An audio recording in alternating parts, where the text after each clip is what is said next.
cette matinée que l'Éternel se souvienne de toi. Ah, tu ne dis pas ça, et ça c'est un problème. Dis qu'en cette matinée que l'Éternel se souvienne de toi. Tu dis de la même façon que la ville de Pointe-Noire est en train d'être remplie d'eau. Que malgré les plans de l'ennemi dans ta vie, tes plans de désert et de sécheresse, ta vie est en train d'être remplie d'eau. Tu dis cette matinée est pour toi. Dis ça avec force. Tu dis cette matinée est pour toi. De la même façon que le dehors est mouillé, que la toiture est en train de se mouiller. La toiture de ta vie est en train de se mouiller. Mais de l'eau de la parole de Dieu. Et de la même façon que l'eau fait germer les plantes. De la même façon que toute plantation de Dieu dans ta vie est en train de germer. Alors dis-lui, je chasse le désert de ta vie. Je chasse le désert de tes poches. Je maudis la sécheresse dans ta vie. Dis-lui, je t'arrose au départ. Et tu es déjà arrosé à l'arrivée. C'est de la même façon que le ciel a laissé passer l'eau. C'est de la même façon que le ciel laisse passer ton miracle. C'est de la même façon que le ciel laisse passer ton mariage. C'est de la même façon que le ciel laisse passer ton voyage. C'est de la même façon que le ciel laisse passer ton témoignage. Est-ce que tu parles avec lui? Est-ce que toi aussi tu parles avec lui? Qu'il expose sa gloire dans ta famille et que Dieu expose les ennemis de ta destinée. Vous savez, sur le chemin du succès et de la gloire, c'est comme sur le chemin de la lampe. Il y a forcément, quand quelque chose brille, l'attention autour de cette chose. Lorsque les gens prient et demandent à Dieu, Seigneur, nous voulons le succès, nous voulons la grâce, nous voulons la montée, nous voulons la paix, nous voulons la vie. Les personnes oublient que lorsqu'ils demandent ces choses, le contraire de ces choses automatiquement s'oppose. Quand Dieu t'appelle à la vie, la mort existe. Car ce qui est mort ne peut mourir. Si l'homme meurt, c'est parce qu'il vit. Ce qui est déjà mort, tant qu'il ne vit pas, ne peut plus mourir. C'est pourquoi il n'y a que ce qui est sur la terre qui meurt. Ce qui est hors de la terre est hors du temps. Est-ce que quelqu'un est avec moi? L'air ne vieillit pas. L'air ne disparaît pas. Parce que l'air physiquement n'existe pas. Il n'est pas matériel. Il est spirituel. Personne ne voit l'air qu'il respire. Une fois, j'ai dit à quelqu'un qu'on peut casser la tête de quelqu'un pour pouvoir prendre son intelligence. Cela est impossible parce que quand vous cassez un cerveau, vous cassez une tête. Vous n'y trouvez que sa matière grise. Vous n'y trouvez que son cerveau, mais vous ne trouvez pas ses sentiments. Vous ne trouvez pas ses réflexions. Même si vous prenez ça, vous ne prendrez jamais ses intentions. Car toutes ces choses au-delà de la conscience restent spirituelles. Alléluia. Alléluia. Notre thème de ce matin est le même que nous avons commencé le dimanche passé. Je vais me battre à le terminer. Parce que ce dimanche qui vient, nous aurons un culte d'équilibre où nous allons parler des 7 caractères de Jacob. Et je pense que nous ne pourrions plus continuer. Alors je vais essayer de prêcher pour essayer d'aller vite. Que Dieu m'aide. Amen. Amen. Alors je prie afin que toutes les vipères de ta vie soient exposées au nom de Jésus. Yes. Le sous-thème était exposer les vipères de ta vie. Pourquoi je n'ai pas dit de ta famille? Parce que je me dis que la famille est une partie trop spécifique. L'homme ne vit pas autour de sa famille. D'ailleurs, autour de la famille de l'homme, il y a ceux dont ils ont le même sang. Il y a ceux aussi qui deviennent de notre famille sans qu'ils aient eu le même nom, ni le même sang que nous. Et il n'y a pas que des oppositions au sein de ta famille, quand la Bible dit que l'homme aura pour opposer, aura pour ennemi les hommes de sa propre famille, la Bible ne parle pas seulement de la famille de sang, comme le font comprendre certaines prédications. La Bible parle de la famille lorsqu'on parle de pays. C'est la raison pour laquelle il a appelé Israël Jacob, en supposant qu'en un homme peut exister une famille, et si le pays existe, c'est qu'il y a plusieurs familles d'une seule famille. Alléluia. Alléluia. Mais ma prière ce matin encore sur ta vie, que tout ce qui ont poursuivi ta montée disparaît sans avoir vu ta montée. De la même façon que Judas a voulu voir la mort de Jésus, Judas est mort sans même voir la mort qu'il voulait causer. Que ceux qui attendent de voir ta perte se perdent d'abord avant que toi-même tu ne te perdes. Alléluia. Que tu enterres tout ce qui ont bâti des plans de t'enterrer. Alléluia. Alléluia. Alors lorsque je parlais de vipères, j'ai été assez clair, j'ai essayé de définir, d'expliquer un peu ce que c'était les vipères.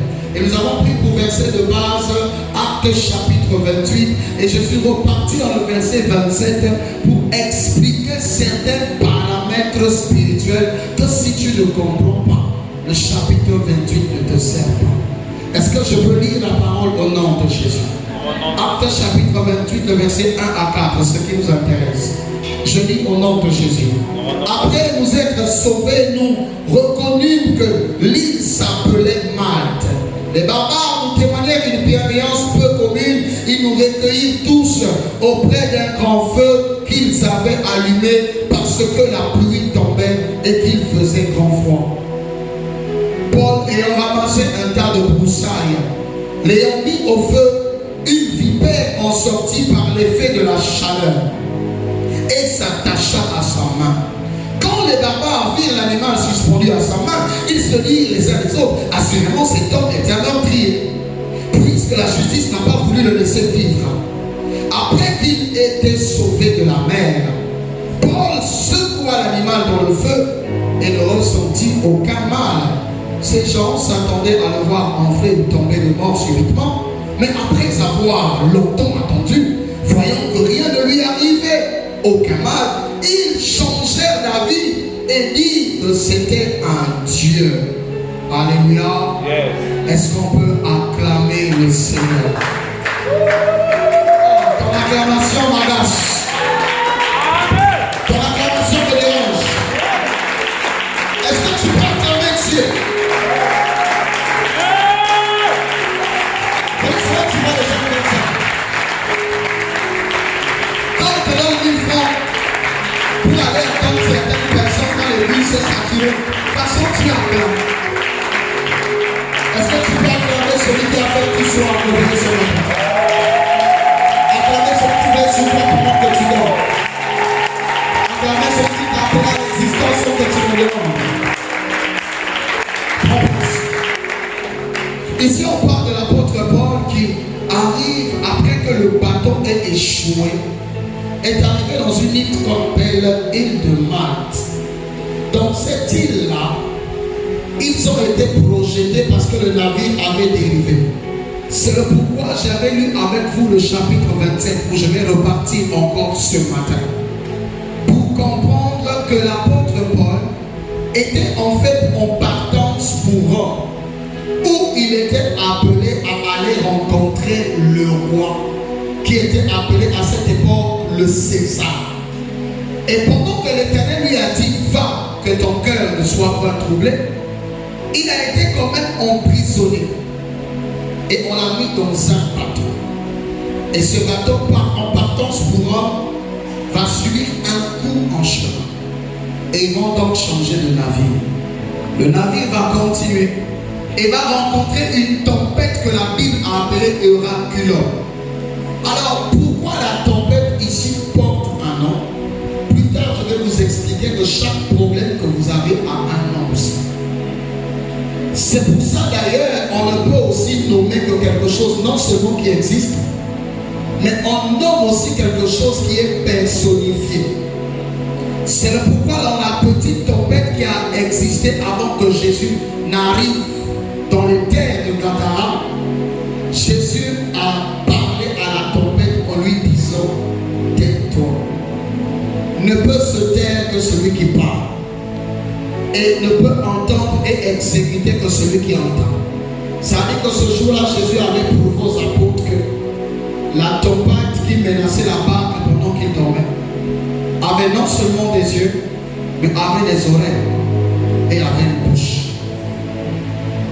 Et quand l'évangile s'est levé, c'est qu'une grande tempête, leur navire s'est dérivé, ils sont allés à la dérive, le navire s'est brisé, ils sont partis à la nage. C'est à la nage qu'ils arrivent dans cette île de Malte, qui était une île à serpents. Et la Bible témoigne même qu'après le passage de l'apôtre Paul, dans cette île à serpents, il n'y a plus eu de serpent vivant. C'est-à-dire qu'après que celui-ci soit tué, il n'y a plus eu d'autre. Voilà pourquoi même lorsque vous priez et que vous vous attaquez au corps de l'ennemi, faites comme ceux qui s'attaquent aux fourmilières. On ne tue pas les soldats, on ne tue pas les ouvriers, on tue la reine. Quand on va à la guerre contre un autre pays ou contre une autre ville, repartons dans les guerres bibliques, soit vous tuez leur plus grand soldat, comme pour les Philistins qui étaient peut-être Goliath pour que la guerre s'arrête, soit vous tuez le roi. Est-ce qu'on est ensemble? Alléluia. Et après être arrivé échoué dans cet espace-là, l'apôtre Paul a vu les barbares allumer un feu. C'est Dieu qui se disait que le feu était insuffisant car il pleuvait et il faisait un grand froid. L'apôtre est parti ramasser des herbes, on dit des broussailles, c'est-à-dire que mélange de feu avec des bois. Il a pris dans le but de venir augmenter ou attiser le feu. Alors pendant qu'il vient pour le faire, à cause de la chaleur de ce grand feu, une vipère sortit des broussailles, s'attacha à sa main et le mordit. Quand cette vipère a mordu, les barbares ainsi que les prisonniers qui étaient avec lui ont dit que cet homme est un meurtrier. C'est sûr qu'il est maudit. Comment tous, bien que nous soyons condamnés, avons survécu à Hérogulum, nous avons nagé jusqu'à cette île. Dieu nous a tous fait grâce.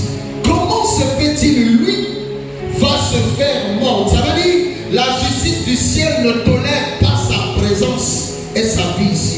Comme le ciel a raté de le faire tuer Aaron, c'est sûr, c'est pour ça que le ciel a intervenu et il va mourir ici. L'apôtre Paul a pris le même serpent, l'a secoué sur le feu. La Bible dit qu'il lui a été fait aucun mal. Et ces personnes ayant vu cela ont commencé à l'observer pour voir s'il va tomber, comment il va gonfler et mourir. Ça montre comment les gens peuvent être mauvais. Un serpent te meurt, ils ne sont même pas là à te faire un carreau, ils ne sont même pas là à réfléchir, est-ce qu'on peut te donner un produit? Ou dans le village où nous sommes arrivés, est-ce qu'il y a quelqu'un pour t'aider? Mais ces personnes sont là, ils rient de ton malheur, comme certaines personnes en ce moment, comme certaines personnes dont hier se riaient de ta calamité. Vous savez combien de personnes viennent vers vous, font semblant de s'intéresser à vous, et alors qu'ils ne s'intéressent pas et viennent voir souvent à quel niveau vous êtes. Combien de bonjours, comment ça va, n'ont jamais été de souhait, mais ont été la vérification du niveau où sa sorcellerie a impacté ta vie. Combien de comment ça va est seulement le fait de savoir où encore en es-tu avec ta déception. Combien d'ailleurs des fois le disent seulement pour savoir où tu en es. Suis-moi. Alléluia. Ces personnes attendaient qu'il offre. Tu vois le niveau de méchanceté. Mais un gars qui vous a sauvé, c'est à cause de lui que vous avez été parlé. Mais c'est ce cas-là que vous attendez qu'il offre et qu'il meure. Combien de personnes as-tu aidé? Combien de personnes as-tu secouru? Combien de personnes as-tu enseigné? Combien de personnes as-tu accompagné? Combien ont été dignes de ce que que tu as apporté. Car souvent dans les batailles, ce qui fait mal n'est pas la bataille, mais souvent la personne qui est chargée à te combattre. C'est là où quand tu te retournes derrière, je dis bien, quand tu te dis, même toi, ces personnes-là, quand vous lisez le chapitre 27, je vais l'expliquer tout à l'heure, vous verrez que toutes ces personnes étaient sous son onction. S'ils ont survécu, c'était à cause de lui. Mais c'était des personnes qui attendaient quand même qu'il meure. Souvent, c'est les personnes qui vous nourrissent que vous mordez encore la main. Souvent, ce sont les personnes qui vous soignent que vous combattez encore. Et donc, vous salissez des fois même hors de la famille. Quand vous exposez des fois même, c'est comme ça qu'ils ont agi. Et quand il a secoué le serpent, la Bible dit rien ne lui est arrivé de mal. Et ces hommes qui l'ont appelé meurtrier, la Bible dit, ils ont dit c'est Dieu. J'aimerais dire à quelqu'un ce matin que les langages tenus contre toi, qu'avant la fin de cette année, qu'on se dise que tu es un Dieu. Tu n'es pas avec moi. C'est pour ça que si tu n'es pas prophétique encore ce matin de pluie, c'est que tu t'es trompé d'endroit. Tu allais dormir à la maison. Je dis encore ceci. Ils ne vont pas dire autour de toi que tu as un Dieu. Mais il y a un temps où tu dois avoir un Dieu, mais il y a un temps où toi-même tu dois devenir un Dieu. Il y a des moments où avoir Dieu ne suffit pas. Il y a des moments où ta propre divinité doit opérer. Vous savez quand on dit je suis chrétien, est-ce que sur le visage de quelqu'un ici on a écrit la chrétienté? Non. C'est ce que tu vas vivre dans ta vie qu'on sentira que l'Éternel marche avec toi. Il y a des moments comme a dit Moïse, si tu tues ce peuple, comment les hommes croiront-ils que nous marchons avec toi? Il y a des moments où les signes et les prodiges et les miracles doivent t'accompagner. Et la Bible dit ça accompagnera ceux qui auront cru en son nom, afin que le monde croit en eux et en Dieu. Tu ne parles pas avec moi, tu ne parles pas avec moi. Je dis que les langages autour de toi changeront. Là où ils ont dit que ta vie va. Il est devenu veuf, elle est devenue veuve, elle a perdu le travail, elle est devenue chômeur, elle a ceci, elle a mangé les bouteilles, il a fait ceci, jusqu'à là ça ne marche pas. Je veux dire à quelqu'un que Dieu garde tes oppresseurs en vie. Que Dieu garde ceux qui parlent contre toi en vie. Ceux qui sont condamnés à une vie de souffrance jusqu'à voir ta gloire. Je dis qu'ils sont condamnés à vivre jusqu'à voir ta gloire. Alléluia. Alléluia. Alors quand on repart au verset qui m'a intéressé la dernière fois, le chapitre qui m'a intéressé, que le chapitre 27, on dit au premier verset, lorsqu'il fut décidé que nous s'embarquions pour l'Italie, on remit à Paul quelques autres prisonniers à un centenier appelé Auguste. Le centenier Auguste était un chef qui avait sous lui plusieurs soldats et qui était chargé d'emmener Paul ainsi que les 276 prisonniers à Rome. Alléluia. Et pendant que les soldats voyaient en Paul un prisonnier, Paul voyait en lui un messager. Il y a des moments où les gens se disent que comment toi qui pries peux traverser de telles situations. J'aimerais que tu apprennes à répondre qu'il y a des situations que Dieu permet dans ta vie. Pas parce que Dieu n'agit pas, non, mais parce que Dieu te prépare à une plus grande gloire.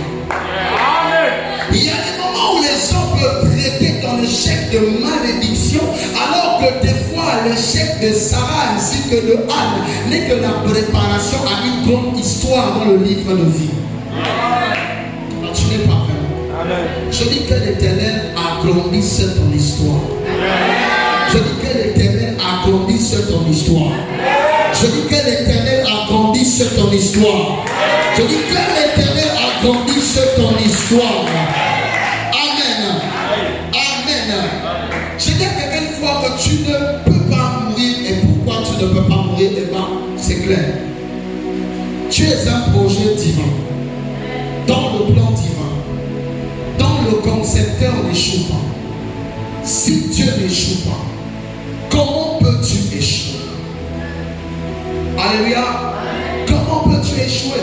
Si celui qui t'a créé n'a jamais échoué, il ne peut pas te créer pour échouer. Je dis à quelqu'un, aucune personne n'arrive sur la terre pour échouer. Toutes les personnes sont créées à la base pour réussir.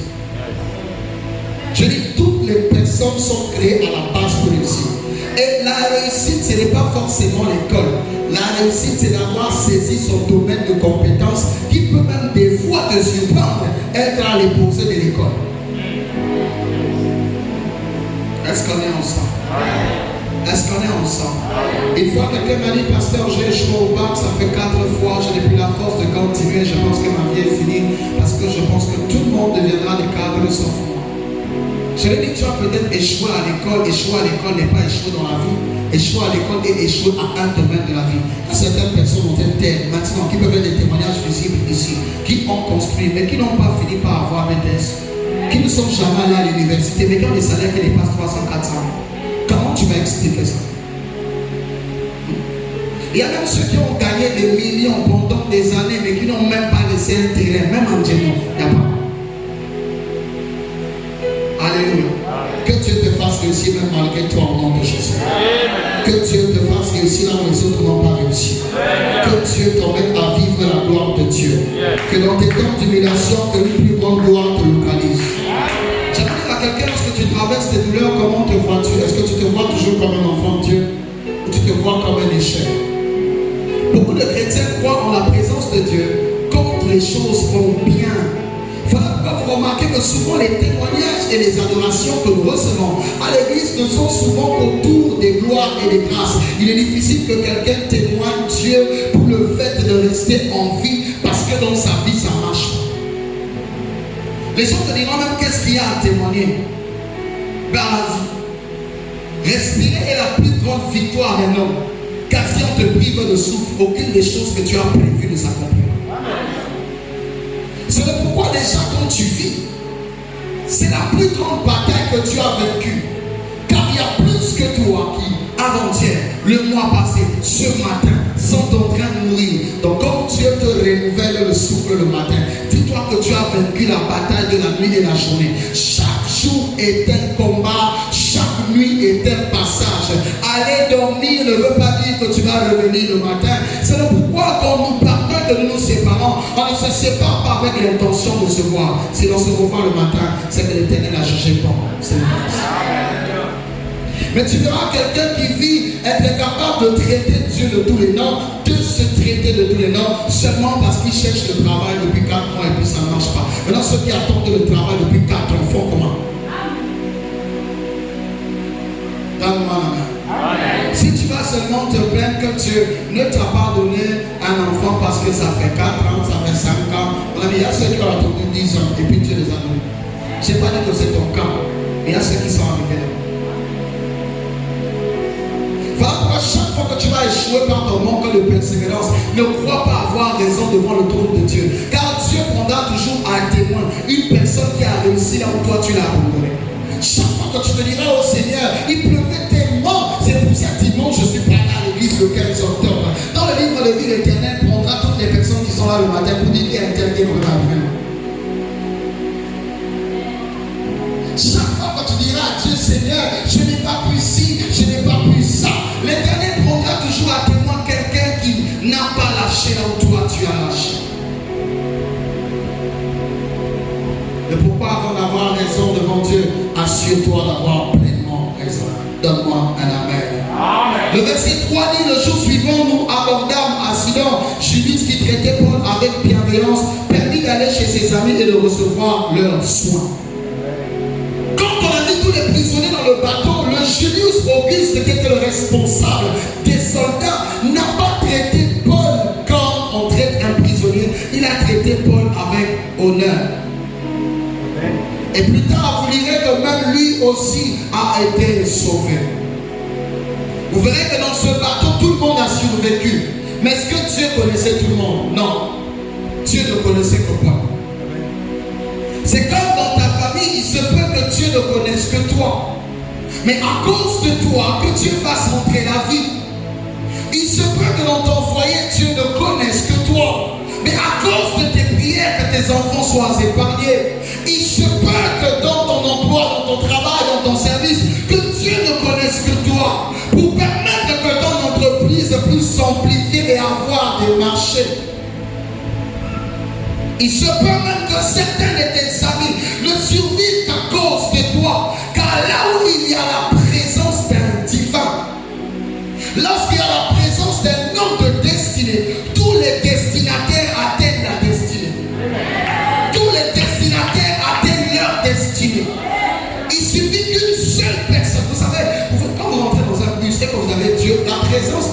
de Dieu, d'un homme de grâce, de vie, dans un bus pour éviter un bus de faire un accident. Et le fait même de s'asseoir à côté de lui peut t'épargner de la mort. La Bible dit une chose, quand il a décidé d'aller détruire Sodome et Gomorrhe, Abraham a dit si là-bas il y avait 7 justes, Dieu a dit clairement que je ne détruirai pas. Donc une ville de plus de millions de personnes, à cause de 7 personnes, l'Éternel peut décider de supporter le péché des gens. C'est là où tu vois l'Éternel peut être capable de supporter même la sorcellerie d'une famille à cause d'une personne qui est le tous de détruire, mais à cause de la prière de cette personne, ils sont quand même épargnés. Ils ont la chance de vivre et l'opportunité de se repentir. Et quand il ne restait qu'un seul qui était l'autre, il a demandé que l'autre sorte. Mais avant que l'autre sorte, la destruction de Sodome ne s'est jamais opérée jusqu'à ce que l'homme de grâce passe. Comment traites-tu celui qui est autour de toi? Alléluia. Souvent dans nos églises, l'honneur est réservé qu'au pasteur. L'honneur n'est pas réservé aux bien-aimés à côté de toi. Peut-être parce qu'il ne prêche pas. La grâce et le rang dans le ciel ne dépend pas du rang qu'on donne à l'église. Car tu peux être dans une chaise particulière à l'église, mais dans le plan divin, tu es très loin. Quand il peut y avoir quelqu'un au fond de la salle qui ne fait peut-être pas un travail visible, peut-être qu'il s'arrête qu'à nettoyer, à épousseter, cette personne, il se peut qu'aux yeux de Dieu ait plus de valeur que toi. Car j'aimerais dire à quelqu'un ici, combien de convés faites-vous ici pour la présence de Dieu à part vous asseoir dans votre confort? Car quand tu quittes ta maison de t'asseoir et tu te lèves et tu parles, qu'aucune chose ici ne dépend de toi, c'est que tu ne sers pas. Un serviteur qui ne sert pas n'est pas un serviteur. Car ce qui fait de toi un serviteur, c'est le service auquel tu es attaché. Est-ce que quelqu'un est avec moi? En grec, on dit que c'est le diaconia qui fait le diaconos. C'est le service qui fait le serviteur. Ce n'est pas le serviteur qui fait le service. C'est grâce à ce que tu fais qu'une identité spirituelle t'est donnée. Sage Ali, dis-moi ce que tu fais. Je te dirai réellement qui tu es. Car ce que l'homme fait détermine ce qu'il est à l'intérieur. C'est le pourquoi lorsque Dieu te demande d'extérioriser ta foi, l'Éternel s'attendrait à vous manifester par œuvre. Parce que dire à quelqu'un que vous l'aimez sans être capable d'apporter et de le prouver dans votre acte et dans votre façon de faire, cela est faux. Est-ce qu'on est ensemble? Traite avec honneur la personne qui est autour de toi. Alléluia. Alléluia. Et ils ont pris le bateau juste avant. Bien que le premier bateau a échoué, le verset 4 nous prouve qu'ils ont pris un second navire. J'ai dit ici hier, dernièrement, qu'ils ont persévéré. Quand l'humiliation arrive, dans les moments où tu pries, tu sens que le ciel n'est pas ouvert. Tu as l'impression que tu es vide. C'est comme si tu faisais beaucoup d'efforts. Là où hier, tu avais l'impression que c'était naturel. Que fais-tu après? Abandonnes-tu? Ils ont rencontré la première tempête, ils ne se sont pas arrêtés. Ils ont persévéré. La Bible ne dit pas que c'est celui qui croit qui sera sauvé. La Bible dit que c'est celui qui persévérera qui sera sauvé. Qui est quel niveau de patience dans l'amour de Dieu sans se plaindre? Est-ce que tu es déjà arrivé à ce niveau où à chaque fois que ta vie passe de travers, tu commences à faire un Dieu un moratoire le soir? Combien de personnes même croient prier alors qu'ils ne prient pas? Il y a même quelqu'un que j'ai assisté en train de prier le soir, c'était une de mes parentes, qui le soir commençait à expliquer à Dieu sa vie. Moi je ne te comprends pas. Depuis que j'ai commencé, tu donnes qualité, moi tu ne me donnes pas. Toutes les façons, si ça continue comme ça, Seigneur, tu as 3 mois, sinon les 3 mois tu ne perds pas jeunesse. Amen. Il y a même des gens qui disent à Dieu, sauve nos saletés. Des gens de la trompe de Marie Missam qui disent, Salégat Mikama. Les locaux. C'est bizarre, je n'ai jamais vu quelqu'un qui demande un service et qui impose. Celui qui demande est toujours à l'abandon de celui à qui il a demandé. C'est celui à qui il a demandé qui décide comment se passera l'exaucement de ta demande. Ils ont persévéré. J'aimerais dire à quelqu'un là où tu es, persévère. Et la Bible dit qu'à un moment la navigation est devenue dangereuse, les vents étaient contraires. Il y a les moments où tu vas rouler dans ta vie, tu vas dans cette direction, mais tu as l'impression que tout part comme comme ça. C'est comme si tu allais droit vers un mur. Au point où tout le monde te dit, mais ce que tu fais là, tu es sûr que ça va marcher. Moi j'ai l'impression qu'il faut que tu fasses comme ça. Tu es sûr que la voie que tu suis là, ça va donner. Moi j'ai plus l'impression qu'il faut que tu fasses comme ça. C'est là où même tous les conseils et les orientations des hommes t'emmènent vers le contraire. Eux ils allaient comme ça, le vent venait comme ça. Quelle était la meilleure stratégie? Retourner dans le sens du vent, donc repartir à la case départ. Alléluia. Dans ton commerce, viendra les vents contraires qui te pousseront à arrêter, à repartir à la case départ. Avant cela, demande à Dieu si c'est là le souhait.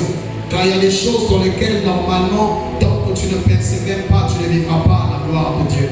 Il y a des activités tant que tu ne persévères pas. Une fois, j'ai fermé une activité tellement elle me compliquait, je l'ai fermée. Mais bizarrement, pendant que je l'ai fermée, il y a ceux qui ont même lancé après moi, mais qui ont percé. Et ce qui a manqué des fois pour que cette activité s'installe, c'est de continuer à perdre pour gagner finalement un jour. Parce qu'il y a des choses dans la vie, tant que vous ne perdez pas, vous ne gagnez pas. Alors si vous n'avez jamais appris à perdre, ne vous lancez jamais dans un commerce, vous échouez. Alléluia. Est-ce que je parlais à quelqu'un qui est avec moi? Il y a des moments où la navigation sera dangereuse, mais toi, tiens bon. La Bible dit au verset 9 une chose, un temps assez long s'était écoulé, la navigation devenait dangereuse, car l'époque même du jeûne était déjà passée. Les Paul ainsi que les prisonniers étaient dans une période de jeûne, pendant qu'ils étaient en train de traverser la mer. Toi, tu as des projets qui dépassaient la mer. Tu as des projets qui t'emmènent à l'extérieur du pays. Mais tu as une spiritualité qui ne dépasse même pas ton portail. Vous rêvez grand, vous travaillez peu. J'ai dit à quelqu'un la différence entre un rêve et un projet, c'est qu'un rêve est une imagination qui grandit, que tu peux modifier dans ta conscience et dans ton subconscient, surtout dans ton sommeil. Mais un projet est quelque chose, un rêve que tu as pris de ton subconscient mais que tu te bats à matérialiser. Pour lequel tu t'organises à avancer. Ça veut dire que quand on n'a pas de rêve, on ne peut pas réussir dans la vie. Mais le problème, c'est que lorsqu'on vit dans la réalité son rêve comme étant un rêve, on tourne en rond et on devient un touriste sur la terre. Combien de besoins, beaucoup d'idées. Là, des personnes, vous les rencontrez, tellement ils sont pleins des idées. Mais de toute façon, tu vois sa vie, c'est l'opposé des idées qu'il a. Que Dieu permette que tes idées se matérialisent au nom de Jésus. Que Dieu permette que tes idées voient le jour au nom de Jésus. La Bible dit qu'ils étaient en jeûne et le temps du jeûne était déjà passé. Ça veut dire que le temps du jeûne était passé, mais ces personnes ont continué à prier. Bien évidemment, à l'église, lorsqu'on dit qu'on a 3 jours, on a 2 jours. Apprends souvent lorsque l'esprit te pousse à sentir que les 3 jours ne répondent pas à ton problème. Ne fais pas 3 jours, t'en fais 10. Quand tu vois que le pasteur du haut de la chaîne ne dit pas jeûner, moi il n'attend pas le programme de l'église pour jeûner avec eux. Ta vie est individuelle, ta réussite est individuelle. Elle ne dépend même pas de moi. Le jour où Dieu m'emmène, il ne t'emmènera pas. Le jour où Dieu me bénit, il ne te bénira pas. Le jour où Dieu t'a visité, il va peut-être pas visiter. Si tu ne vis pas dans cette individualité dans le collectif, tu échoueras à l'église. Combien de chrétiens pour ouvrir leur Bible de loi arriver à l'église quand on dit lisons, c'est là où ils lisent. Quand on dit prions, c'est là où ils prient. Combien sont capables de prier? La preuve, on est tout à l'heure, on nous était en train de prier. Dès lors que je baisse le micro, tout le monde n'a plus de paroles. C'est comme si ta prière dépendait de ma prière. C'est ce qui prouve que tu ne pries pas. Mais si jusqu'à présent tu ne pries pas, est-ce qu'il faut s'exhorter de te juger? Mais il faut te dire néanmoins la vérité. C'est que quelque part, tant que tu ne pries pas, c'est que ta spiritualité est encore basse. Tant qu'elle est basse, tes résultats seront bas. Tu ne peux pas planter 10 graines de papaye et t'attendre à aller dans un verger 200 plus tard et trouver 2000 pieds. C'est impossible. Dis-moi ce que tu sais, je te dirai ce que tu moissonnes. Quand ta vie ne te plaît pas, quand ce que tu récoltes ne te plaît pas, alors change la sémence. Change ce que tu sais. Ils ont cultivé une spiritualité profonde. Lors du jeûne était passé, ils ont continué à jeûner. Est-ce par la peur de la tempête? Est-ce par la peur de la mort? Je ne sais pas. Mais je sais une chose, qu'ils ont continué à persévérer. Alléluia. Amen. Alléluia. Acclame avec moi le Seigneur.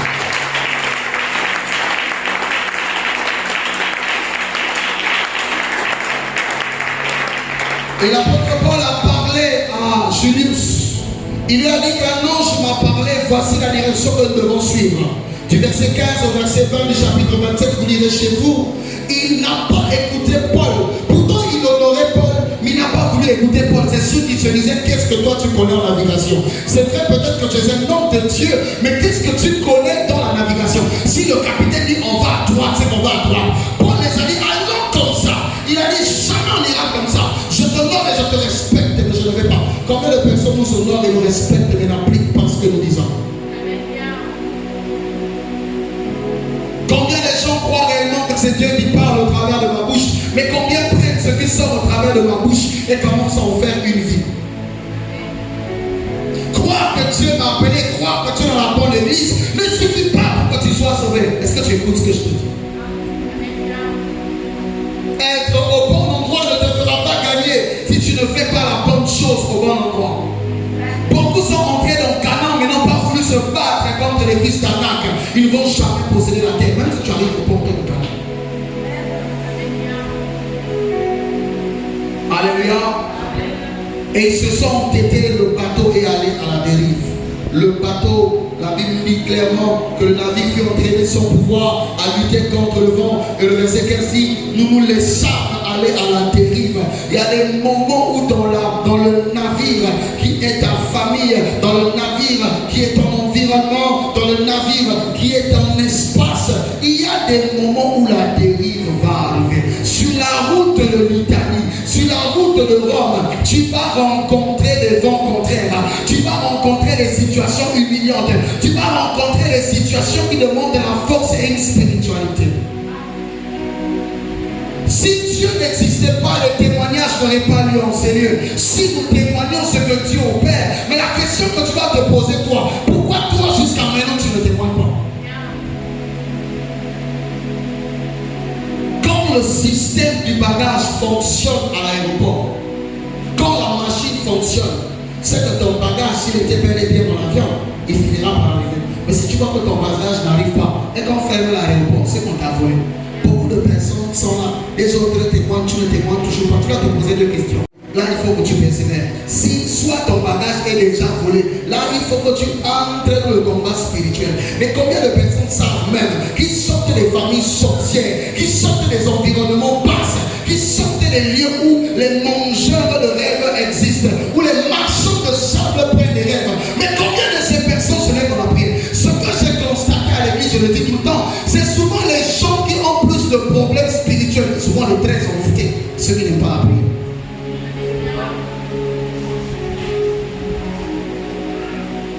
C'est ça qui est triste. Il y a un moment au-delà du jean que tu portes, du polo que tu portes, à un moment quand tu sors de chez toi, regarde d'où tu sors. À un moment, il faut te dire la vérité. Vous savez, beaucoup se consolent en vivant dans la vie de quelqu'un d'autre. Beaucoup se consolent en vivant dans un rêve. Il y a des moments où il faut que tu te dises la vérité. D'où je sors, est-ce que ça va? Ceux qui sont à ma charge, est-ce que ça va? Où je vais là, est-ce que ça va? Si vous ne faites pas d'évaluation dans votre vie, vous n'allez jamais pousser votre âme à entrer dans la révolution.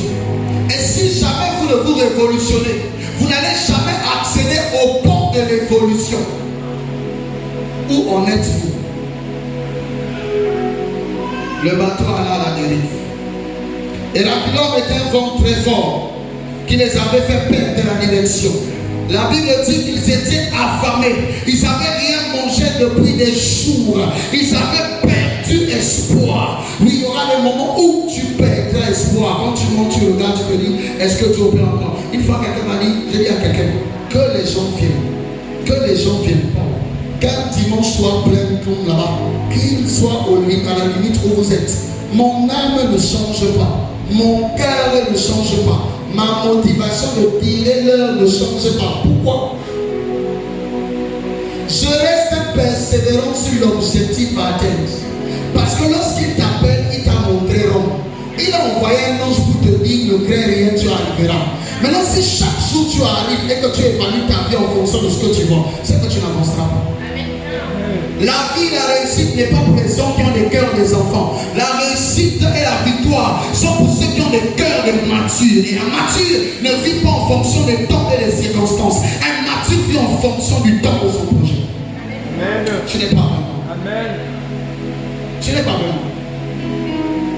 Alléluia. Alléluia. Le peuple a perdu espoir. Mais j'aimerais dire à quelqu'un, peu importe le départ, en ce mois d'octobre qui pour nous au Congo est le mois de la rentrée, que Dieu te fasse rentrer dans ta destinée. Je dis, peu importe le retard que tu as pris, peu importe le détour ou le concours que tu as pris, que l'Éternel te fasse entrer dans ta destinée. Il y a des moments où accepte que Dieu t'emmène par Batra, par Lusala 14, il t'emmène par Vungu Bitemo, et puis il t'emmène par Tietie 7 grand marché, puis il t'emmène en ville. Il y a des moments où la ligne 9 peut être ta raison d'échouer. Quelqu'un n'a pas compris, j'explique. Pour aller en ville quand tu as envoyé, la voie la plus rapide et la plus fiable, c'est ligne 9. Parce que là, je ne traverse que tu m'amènes puis tu as pour accéder au centre-ville. Et quelqu'un qui prend le bus ici ou la voiture ici, qui va en ville par la ligne 9, ne peut que me raconter ce qu'il a vu dans 3 quartiers. Mais quelqu'un qui a fait le contour va arriver plus tard que celui qui a pris la ligne 9. Mais il a beaucoup de choses à raconter. Il y a des moments où Dieu te fait passer par le chemin le plus long. Ce n'est pas pour te ralentir, mais non, c'est pour t'endurcir et te permettre d'avoir et de voir plus que ce qui arrive. Après, quand on parle de voyage, c'est sur camion. Parce que sur camion, tu peux avoir 9 heures de route. Tu as le temps de voir et de voir ce que l'avion ne te fera jamais voir en 45 minutes.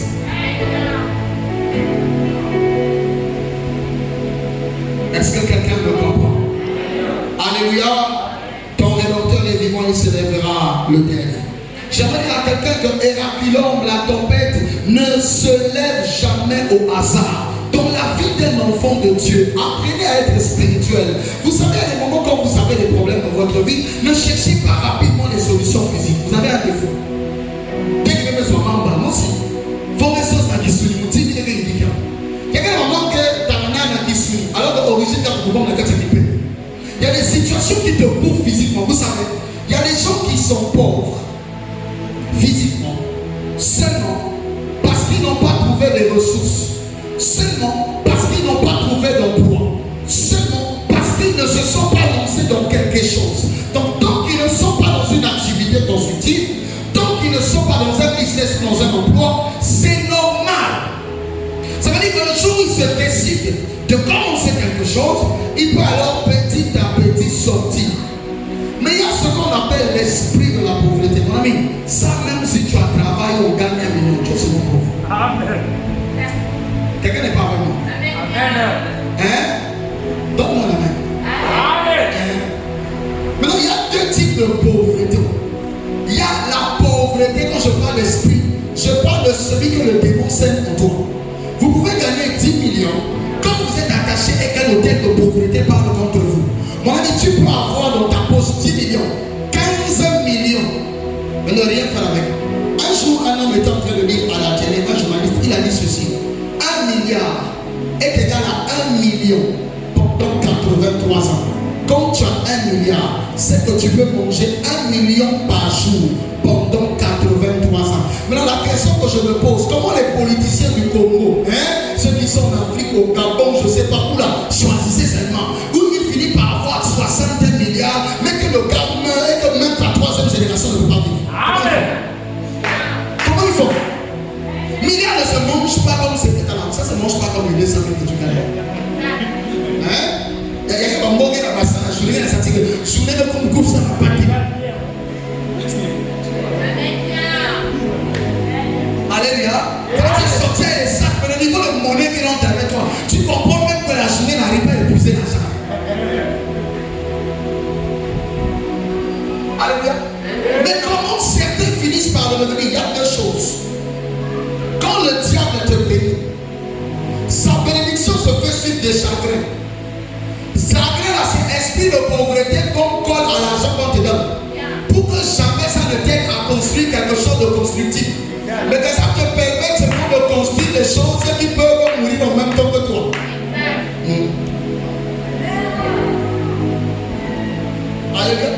C'est là où tu reçois l'argent. Mais dans ton esprit, la pauvreté est un état d'esprit aussi. Il y a des gens qui ne deviennent pas riches, pas parce qu'ils ne peuvent pas le devenir, mais parce qu'ils ont des mentalités pauvres. Le genre de mentalité, quand tu lui dis va déposer le CV à Eli, il te dit oh non, il y a ma carte. Ah, mon Canada, s'il vous plaît. Va à Eli, il y a des gens dans le PPC qui travaillent. Tu vois ton esprit. C'est ça ton esprit. Ton esprit à toi, c'est que quand tu arrives devant quelque chose qui te dépasse, tu te sous-estimes. C'est un esprit de pauvreté. Les autres disent qu'ils vont se marier et puis la lune de miel, ils vont aller faire ça en Russie, ou ils vont aller faire ça au Maroc. Toi, tu te détaches toujours de là-bas. Parce que quand tu prends un long cœur, toi, c'est toujours deuxième verre dans ta philosophie. Si c'est pas premier verre, puis on négocie un deuxième, c'est fini. C'est comme ça qu'il y a que ça aussi qui peut t'arriver. Il y a des personnes qui sont bloquées, c'est pas des mots. C'est eux-mêmes, ils ne croient pas être capables. Les gens, quand tu lui dis, tu es béni au nom de Jésus, même acclamer, n'acclame pas. C'est-à-dire son âme, il témoigne, toi, la façon dont tu souffles la bénédiction, c'est pas toi. On parle de celui de la droite. Quand tu lui dis, tu monteras, il accepte la chose. On te dit des choses bien. Tu t'élèveras, que tu domineras. Mais tu pourras, tu n'arrives pas à voir la chose. C'est-à-dire, tellement problème est assis dans toi, il te rappelle, dit, on parle pas de toi. Ça là, c'est pas toi. C'est pour ça que tu n'arrives. Ce que tu ne penses pas, tu ne le deviendras pas. Ce que tu ne penses pas, tu ne le feras pas. Il y a des problèmes où ce n'est même pas ton passé ni les démons, mais c'est ton système de pensée. Beaucoup de personnes ont bloqué leur destinée par leur mentalité de pensée. Ta mentalité là.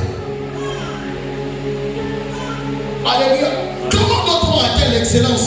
C'est pas une mentalité d'excellence. Je n'ai qu'un petit salon de coiffure ou j'ai une petite table ou un petit restaurant. Je me dis être une grande personne censée recevoir de grandes personnes. Alors qu'est-ce que je fais? Je m'arrange dans mon salon de coiffure ou dans mon restaurant à mettre des structures petit à petit qui peuvent attirer des grandes personnes.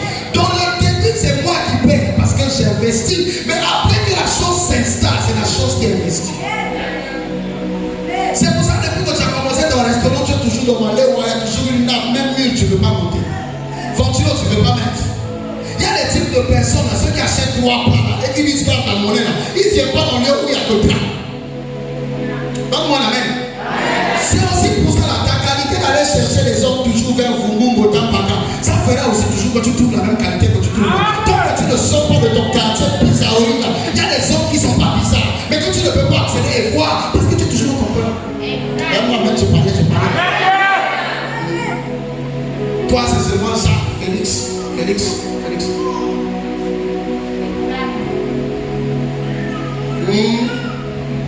Alléluia. Et à ceux qui sont bloqués par l'esprit, c'est-à-dire là, c'est des démons qui te souffrent.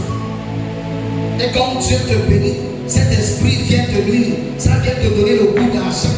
Ça vient te donner le goût de l'âme. Ça vient te donner le goût de la boisson. Ça dit même quand tu as 3 000, ta première réflexion, il va te retrouver à Manu. Mais quand tu as un peu, tu as des gens qui font ma fier pizza, ma fier ketchup, ma fier. Pourquoi? Pour que tu vous l'avez mis si les langues de vous monnaie. Et toi tu appelles ça, je suis dans l'opinion, c'est pas le retour dans la pauvreté. Donne-moi la main.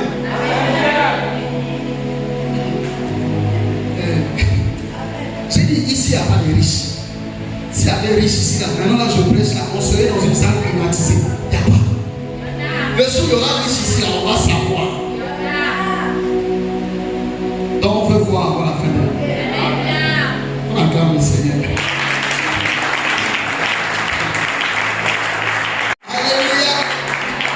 Alléluia. La tempête ne s'élèvera jamais pour rien. Héraclone, ce n'est pas les petites tempêtes du quartier. Héraclone est une tempête que la Bible a pris le nom de donner le nom. Ça veut dire que c'est un problème tellement grand que la Bible est obligée de nommer ce malheur-là. Un malheur qui peut briser un navire. Un problème qui peut disloquer un foyer. Qui peut briser une famille. Et ça ne vient jamais par hasard. Tu vas voir que ces tempêtes doivent toujours souffler contrairement à la direction que tu veux prendre pour t'empêcher d'avancer. Alléluia. Pour t'empêcher d'avancer. Et Héraclone peut même être dans le sommeil là, ton espèce de sommeil là qui t'arrive que quand tu es à l'église. Hein? C'est comme tu es ici que tu sens que la température est bonne. Mais quand tu es chez toi, c'est là où tu peux ouvrir 3h du matin, tu es là. Ça possède ton éradilant pour toujours rendre ta vie de spirituelle et de prière toujours maigrichonne, faible, basse. Que tout ce qui t'empêche d'avancer tombe au nom de Jésus. Je dis à quelqu'un que tu arriveras au bout de ta destinée. Peu importe la forme de la navigation, paisible ou dangereuse, je te condamne à arriver au bout de ta navigation. Je dis tu arriveras au bout de ta course. Et sur la ligne de d'arrivée, tu soulèveras ton trophée au nom de Jésus. Peu importe qui, quoi, où, comment se lèvera contre toi, que cela se taise au nom de Jésus. Il y a des moments où tu dois apprendre à te lever dans ta chambre une nuit et parler à ton problème car ton problème a des oreilles. Ton problème a un nom. Célibat, stérilité, chômage, ça a un nom. Stagnation a un nom. De la même façon qu'il a un nom, tu as en toi le nom qui a été élevé au-dessus de tous les noms. Et ce nom est le nom de Jésus. Que tu dois être capable d'imposer sur la normalité et l'identité de ton problème. Est-ce que quand ton problème arrive, te rappelles-tu du nom de Jésus? Le problème des chrétiens, quand ils sont lors de prédication, ils ont l'impression d'avoir compris. À l'église, c'est comme l'école. Tu n'as pas le diplôme depuis l'école quand tu es à l'université. Tu as les diplômes après les stages. Ça veut dire que Dieu ne peut pas te donner le diplôme où tu n'as pas vécu ce que tu as dit. Ici, on dit ça. Je marche sur les serpents. On a dit, tu as marché sur les serpents. Une fois, on rentrait la nuit, il faisait tard dans les rues de Moyo. Et puis, on avançait. C'était tellement noir. J'ai dit aux autres, mais vous êtes des chrétiens. Vous criez à l'église, vous marchez sur les serpents. Il y a un qui vient de passer, marchant sur eux. C'est là il me dit, oui, on marche sur les serpents spirituels, non, on marche pas sur les physiques. Mais le serpent qui a vendu Paul, il n'était pas spirituel, il était physique. Vous savez, à force de croire que ta spiritualité ne concerne qu'un monde invisible, c'est pour cela que tu ne vas jamais aller à l'église et aimer Dieu. Parce qu'un Dieu qui ne peut pas te donner la paix dans la vie physique, comme le physique ne trouve pas la paix, le spirituel n'est pas équilibré. C'est pour cela que Dieu permet qu'il y ait le miracle dans ta vie, pour attester que le spirituel n'est pas une histoire. La pauvreté ainsi que l'instabilité peut briser ta vie de prière. Dis à quelqu'un qui n'a pas mangé, à comment on prie 3 heures? Oh, dis à une femme qui est sortie le matin, les enfants n'ont pas mangé, et tu lui dis qu'elle doit prophétiser. Il y a un père de famille qui depuis 2 jours n'a pas de calcul de où entrer ou sortir, et puis tu lui dis on a 4 jours de Dieu dans l'église. C'est pour ça que le diable mettra toujours les difficultés, en grande partie le manque dans ta vie. C'est la plus grande épée, la plus grande flèche très enflammée du malin. C'est la plus grande. Quand il vient t'apporter le désespoir, un cœur dans le désespoir ne peut pas prier. Et encore même quand tu pries dans le désespoir, tu n'écoutes pas, car il écoute que la prière de ceux qui sont dans le nom de joie. Donc le diable, ça rend déjà tes prières inefficaces. C'est pour ça que tu pries beaucoup et tu pleures beaucoup, mais il n'y a rien qui se passe. Dieu n'écoute pas les pleurs. Vous savez, c'est énervant, hein? Tu as donné à ton enfant la clé pour sortir de la maison, et puis il te dérange en train de travailler, il te dit que la maison est fermée, tu lui dis que les clés sont à la porte, mais il continue à te dire qu'il ne sait pas comment ouvrir. Quel implique là-dedans? C'est ça qui arrive avec tes prières à 3 heures. Seigneur, agis, quand il sait qu'il t'a donné le pouvoir. Oh Seigneur, interviens, alors qu'il sait qu'il t'a donné l'opportunité. Tu dis enfin à Dieu, oh, agis Seigneur, descends, je suis fatigué, mais Dieu t'a donné l'onction. Tu es fatigué. Frère. Une fois j'ai vu une maman, son enfant était levé, elle cherchait à marcher, et l'enfant perdait l'équilibre pour tomber. Je devais aller tenir l'enfant, il dit laisse. Il dit l'enfant va tomber, oui, il faut un bois pour capoter. Il dit ah! Et l'enfant est tombé, elle va laisser l'enfant pleurer un moment, après elle se lève. Une autre fois, je l'ai encore vu faire ça. L'enfant avançait, il a encore laissé tomber. Après je lui ai demandé pourquoi, elle m'a dit une chose. Donc je vais aider cet enfant à tout faire. Donc je vais continuer à lui mettre au dos. Il n'aura pas le goût de marcher parce qu'il va s'appuyer sur le fait que je le transporte. L'âge du transport est fini. Il est passé à l'âge où il doit marcher. C'est là où il y a des moments où Dieu tu cries, tu sens que même le ciel n'intervient pas dans ton cas. Elle dit que Dieu est cassé, il sait que tu as atteint l'âge de marcher, puis l'âge de pleurer dans la nuit, mais l'âge de créer. Dieu prend l'autorité de t'imposer. Mais tu es toujours dans les soutiens, moi c'est rien, c'est pour ça qu'il n'agit pas. Si quelqu'un a compris, donc il peut acclamer le Seigneur. Tu devais acclamer avec force et foi.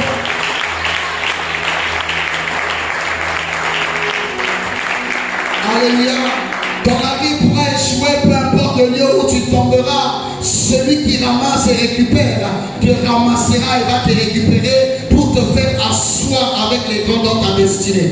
Je dis, même si ta famille se brise, même si ton foyer se brise, même si ta vie se brise, je dis, même à la nage, tu atteindras le ménage. La Bible dit que ce bateau-là s'était brisé. Mais Paul est allé à la rive ainsi que les autres à la nage. Il faut se dire à quelqu'un, il y a des moments où tu vas voir ceux sur lesquels tu tombes là, Dieu va briser ça. Il y a un moment où tu tombes sur quelqu'un et puis Dieu fait que l'histoire est finie. Tu tombes sur qui là? Tu es fort dans les choses là. Pourquoi pas? Tu comptais sur un emploi et puis on t'a filé. Tu es fort dans les choses là. Le navire peut constituer le lieu où tu trouves ton confort, ta nourriture et ta paix. Tu peux le perdre. À un moment, tu peux perdre ça. Perdre le confort malgré les efforts. Mais il faut que lorsque tu perds ça, que tu comprennes certaines choses. Viendra les moments où tu vas marcher dans l'ombre de la vallée de la mort. Mais avec Dieu, tu ne perdras aucun. Dieu ne va pas t'empêcher d'entrer dans l'ombre de la vallée. Il va te protéger, il va quand même te laisser entrer là-bas. C'est-à-dire que Dieu ne vous épargne pas de problèmes. Même Abraham qui avait l'alliance avec Dieu. Dans Genèse chapitre 12, on prouve qu'à cause de la galère, Abraham est allé en Égypte et a proposé à Pharaon sa propre femme en disant que c'était sa soeur. Mais il parlait avec Dieu. Tu aurais plus Abraham aussi. Qui dit même moi ton pasteur, Abraham on a la distance, parce qu'il me dépasse. Ça c'est Abraham. Il a son nom dans la Bible. Moi j'ai le nom acte de naissance. Ça c'est Abraham. Tu vois, même lui il expérimente la galère et puis il dit sa femme c'est sa soeur. Tu vois le niveau. Tout ça c'est bon pour le père. Tu vois le niveau là-bas. C'est Abraham. C'est Abraham. Jésus lui a dit paye les impôts. Il dit à Pierre que les caisses sont vides. L'offrande n'a pas payé aucune te tienne. Donc va pêcher un poisson et tu ouvres la bouche. Tu payes les impôts. Même Jésus est appris. Jésus, fils de Dieu, a dit. Non, moi, c'est quand je montre de lui que vous voulez me critiquer.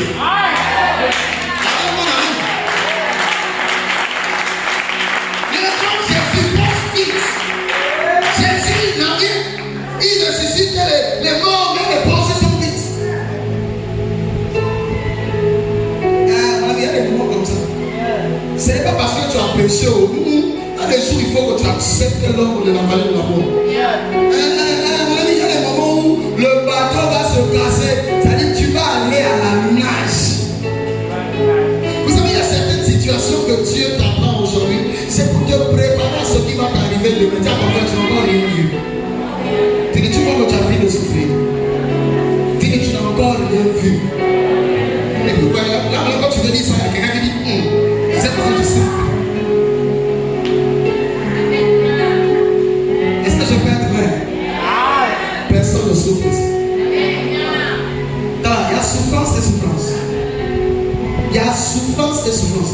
Oui, tout le monde galère, mais chacun ici a son niveau de galère. Donc il y a des galères quand tu arrives, quand tu vas comprendre que tu es bien, n'est-ce pas? À dit il y a quelqu'un qui n'a pas ça. Il n'a que 2 habits dans sa garde-robe. Il n'a même pas de paire de chaussures, il marche bien. Il y a des gens dans ce pays, si quand tu as quand même mangé hier, on a cuisiné pour toi. Tu mangeais en regardant la télé. Mais il y a des gens en ce moment, ils sont malades comme toi, tu es malade. Mais eux, ils sont dans rien. Il n'y a que sa respiration qui témoigne qu'il est encore en vie. En fait, toutes les personnes savent qu'il est dans le coma. Vous allez comparer vos maladies. Il y a des enfants sur cette terre, quelque part au Burundi, quelque part même seulement au Congo, mon fils, qui depuis hier matin n'ont même pas eu peinture. Même pas peinture. Ils n'ont pas eu. Là, ils sont en train de chercher comment ils sont fatigués de boire l'eau. Toi, tu dis galère, mais quand même, tu as eu pain hier. Tu as eu pain. Même pour pain, la soirée reconnaissance.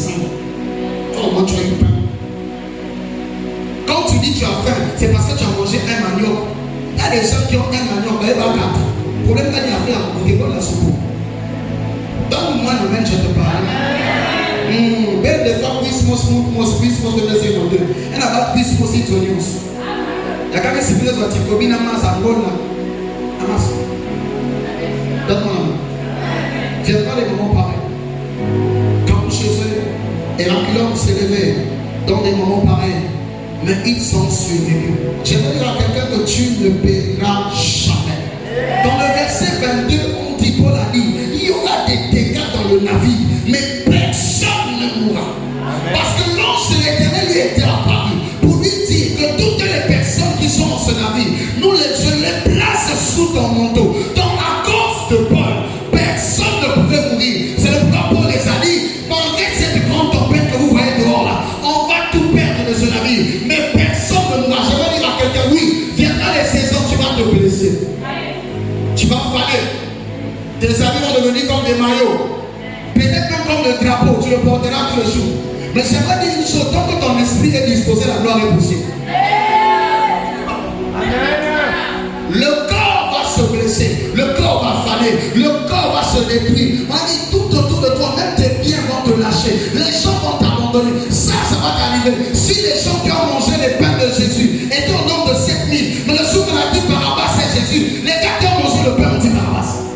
Il y a des moments comme ça, tu feras peut-être des efforts, mais résultats. Va arriver aussi. Où les gens vont te lapider les pierres sans te connaître. Les gens qui ont tué Étienne ne le connaissaient pas. La Bible n'était pas d'Étienne, était pleine de grâce. Donc il n'avait pas lapidé de pierre. Il y a pas les moments où les gens vont mal parler de toi. Mais même quand tu entends la nouvelle, tu dis, est-ce que le gars là, je le connais? Des saisons comme ça doivent t'arriver. Où on mal parle de toi. Et si on mal parle pas de toi, c'est que tu n'as rien. Parce que quelqu'un pour prendre son temps de parler de toi, c'est que tu es impacté dans cette vie. Alléluia. Viendra ces moments. Et encore, j'ai dit une fois à quelqu'un, Paul est parti dans la nage. Est-ce que vous êtes sûr que pendant qu'il apprenait la nage, il savait un jour que ça va le servir en pleine mer? Toi qui vas à la piscine là, tu as déjà rêvé un jour qu'au point de moi aussi un matin, la mer peut monter, il veut te passer dans la nage, c'est dans le fond. Là, il y a une idée. Attends, vous pouvez rêver.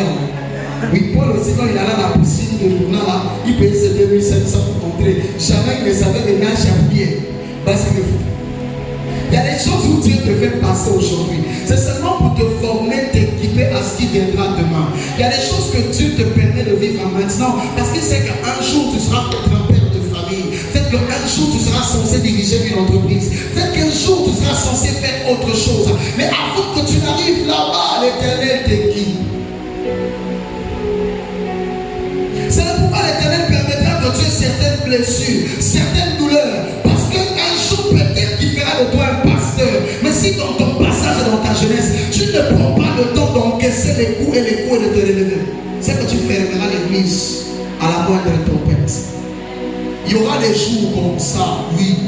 Comme ceux dont nous connaissons ici, nous débordons jusqu'à là-bas, mais aussi des matinées comme ce matin, qui à cause d'une bête pourrie, on est à la moitié de la salle. Oui, il faut te préparer à ça. Même ce jour-là, prie, bon grâce.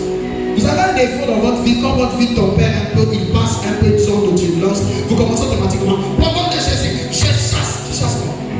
Tu chasses quoi? Mamie, tu chasses quoi?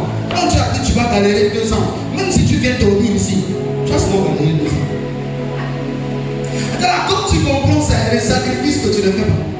J'ai dit à quelqu'un, vous qui allez jeûner là, oh je jeûne pour que Dieu me donne un mari. Et puis, il s'est témoigné une fois à l'église, on a donné une arme pour la côte qui va gêner. La côte est gênée à 2 mois. Nous avons sali qui est prêt à couper à la montre, à la kiraï, donc l'eau, à l'église. Le pasteur dit à la soeur, au gêné, pour couper à la montre, 2 mois, c'est au gêné 6 mois pour aller aux affaires. C'est que dès qu'on a la fiancée, il faut se gêner, il en est. Pour tout de son papa, la plus grande de nous d'avoir. Donc, au gêner des gens, pour tout la lettre. Au gêner des sous des ennemis. Pour que nous sommes dans lettre. Parce qu'il faut se ranger dans les retraites à 3 ans. Attends, beau aussi. Pas mal. Pourquoi? Dans ta tête, tu crois que c'est le sacrifice qui provoque la grâce. Le sacrifice n'a jamais été égal à la grâce. C'est faux. Tu te fais grâce. On dit grâce. C'est faveur imméritée. C'est que ton sacrifice n'a pas servi. On ne gêne pas pour chercher les choses de la terre. On gêne pour performer son esprit. Jamais Jésus n'a fait les 40 jours dans le désert pour aller gagner ou faire un miracle. Non, il a fait les 40 jours pour cultiver, faire grandir son esprit. Le départ, c'est quand tu parles à conquête du ministère, tu manges beaucoup. Alors ensemble, pendant cette tempête, les gars faisaient quoi? Ils gênaient, mais c'était les prisonniers condamnés à mort, donc ils n'avaient pas de bonne vie. Mais même eux savaient qu'il fallait gêner. Toi, tu sais, critiquer les églises des autres, en quel message, en quel SMS, en quel yakato, il y a même des gens là-bas, qui ont plus de vie que toi, qui gênent plus que toi, qui prient plus que toi, qui craignent Dieu plus que toi. Donc là où tu critiques, il y a ceux qui te dépassent. Donc plus fort. Vous pensez qu'au ciel, Jésus va nous faire rentrer parce qu'on prie dans une église assemblée? Les assemblées sont arrivées après 1980. Donc dis-moi, ceux qui existaient depuis l'an 1, vont aller où? Acclame.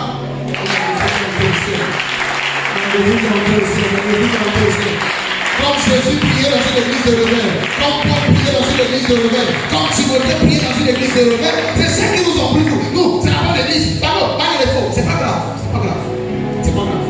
J'espère seulement que toi tu vis le vrai.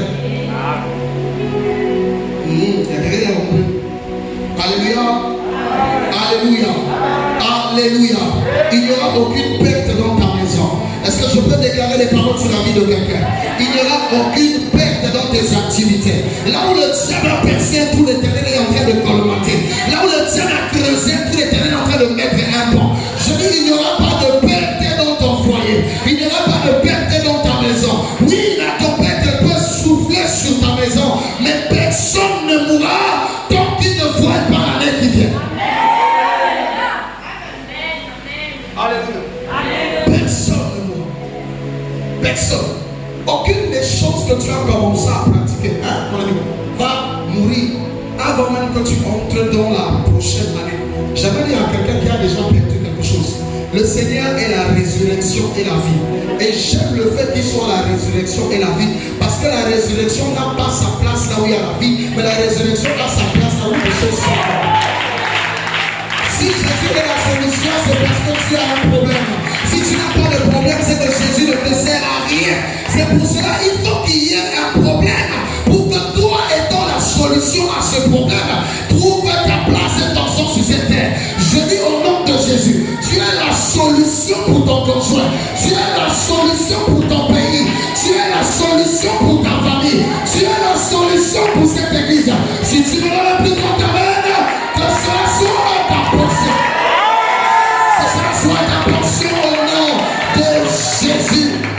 À cause de Zachée seul, la grâce est entrée dans sa maison. Il n'y avait pas 15 personnes justes.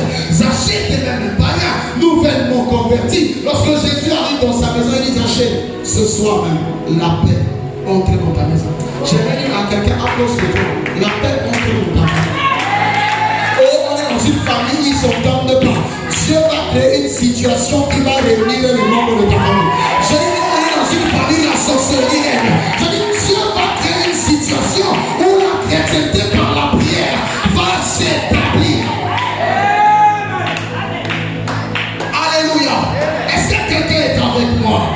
Est-ce que quelqu'un est avec moi? À cause d'Abraham, l'un des filles est parmi.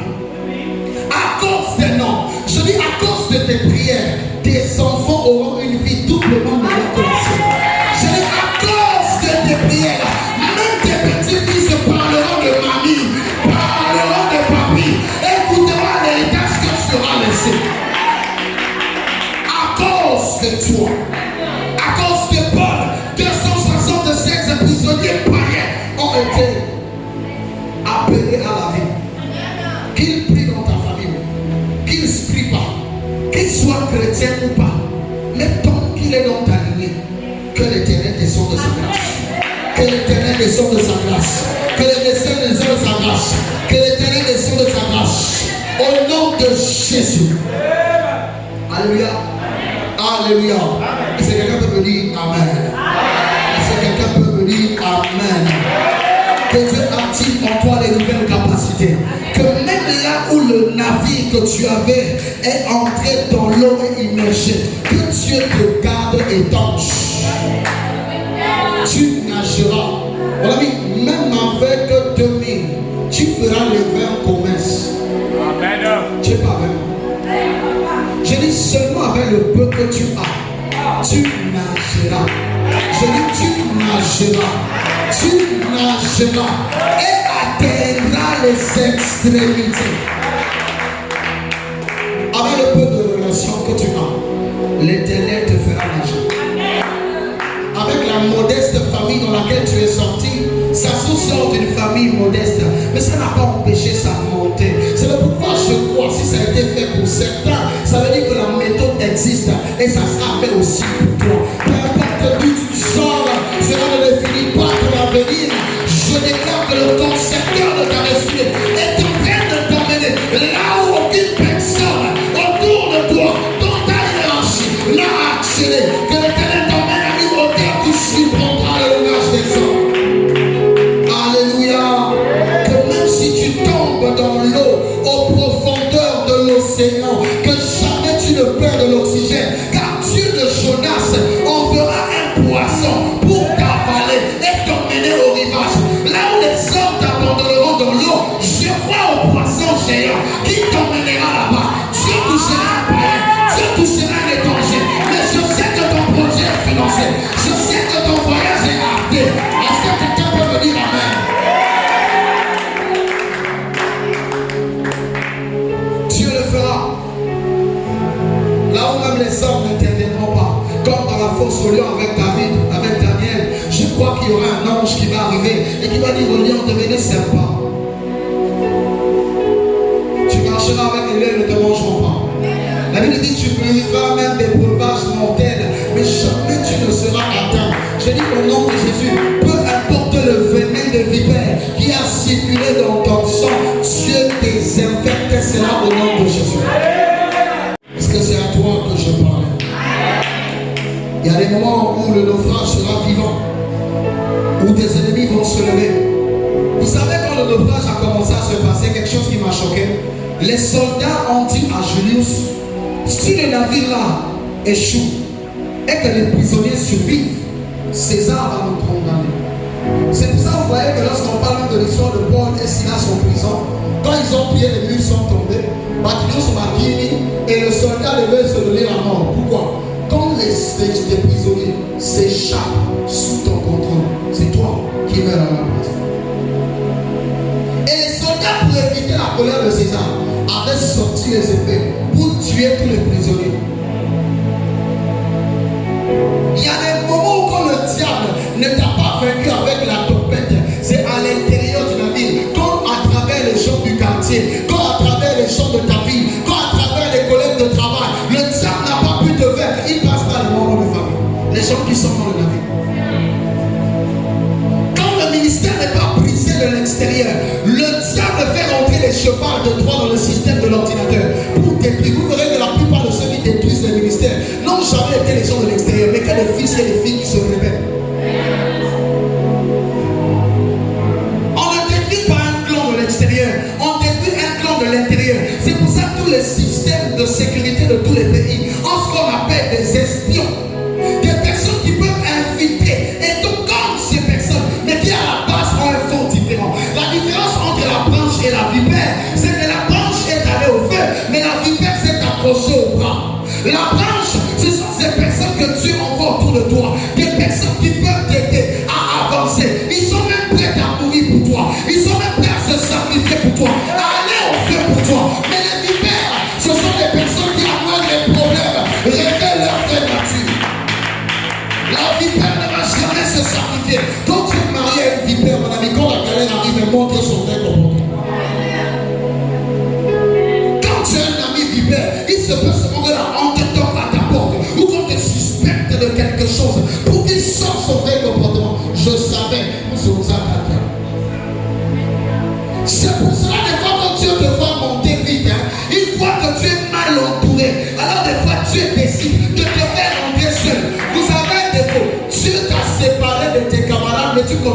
chercher. C'est comme ça que tu n'évolues pas. Il y a des amis que tu as fait exprès. Ils t'ont arraché d'eux. Ceux qui te suivront sont ceux qui doivent marcher avec toi. Ceux qui ne te suivront pas, ne va pas les chercher. Car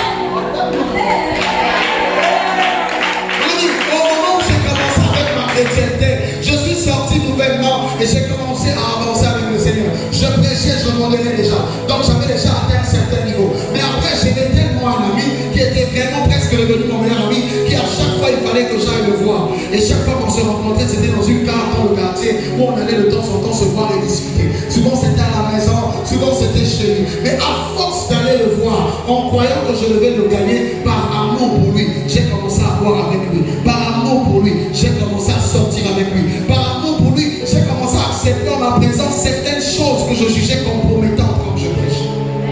Pourquoi? L'amour de lui, en croyant le gagner, a fait de moi un païen plus que lui. Parce que lui, au moins, il n'avait pas la connaissance de Dieu. Moi, je prêchais avec lui tout en connaissant Dieu. J'étais pire que lui. En tout cas, quand un païen se paganise, il est normal. Il est que dans son élément. Mais quand un chrétien se paganise, il est pire que le païen. Regardez, mon ami, c'est clair, c'est ton ami, tu l'aimes tellement. Mais tu dois t'aimer toi-même plus que la personne qui est en face. C'est clair. La charité bien ordonnée commence par soi-même. Avant de s'entourer de mauvaises personnes. J'ai dit, Jésus a accepté Judas parce que Jésus était suicidaire. Moi, j'aime la vie, je veux la paix. Je ne suis pas Jésus, je chasse Judas. Vous comprenez? Vous avez envie de mourir. Gardez votre Judas avec vous. Comme vous êtes plus bon que Jésus, vous aussi vous irez à la croix très tôt. Vous irez à la croix très tôt. Alléluia. Que Dieu te fasse grâce. Que Dieu t'emmène plus loin que tu ne sois arrivé. Peu importe le chemin, personne ne pourra te stopper. Si c'est à toi que je parlais, ton main devait déranger ton voisin. Si c'est à toi que je parlais, ton main devait déranger ton voisin. Si c'est à toi que je parlais, ton main devait déranger ton voisin. Le verset 31 dit, l'apôtre Paul a dit, tant que vous resterez ici dans ce navire, personne ne mourra. Chaque personne ici, dans le monde spirituel, a ce qu'on appelle un aura. C'est comme ça même que le sorcier reconnaît que tu as Dieu, même que tu es passé quelque part. Moi j'avais un ami, son père était pharmacien. Quand on priait, on allait chez eux. Chaque fois qu'on quittait chez eux, ou quand on arrivait chez eux, leur père appelait toujours. Tu avais des amis, et puis des fois il dit oui. Et puis moi je ça nous a dérangé. Des fois on vient en marchette ici.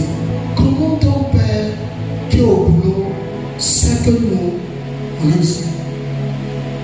Et comment il sait que des fois on prie ici? Il dit même moi-même ça me dépasse.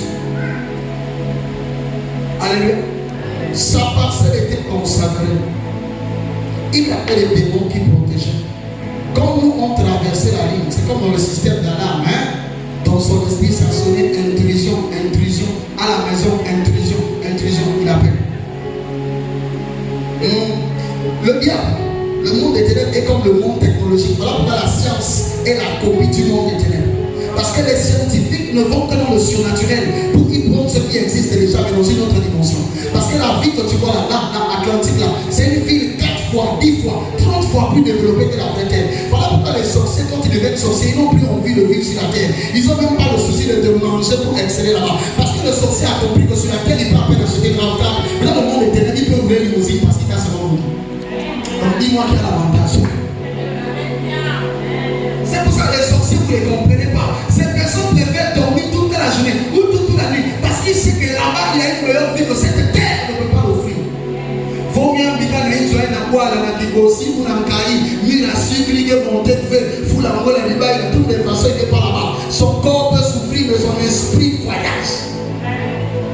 Quand tu lèves encore Paris, oui, chaque nuit, si tu dis c'est New York, c'est New York.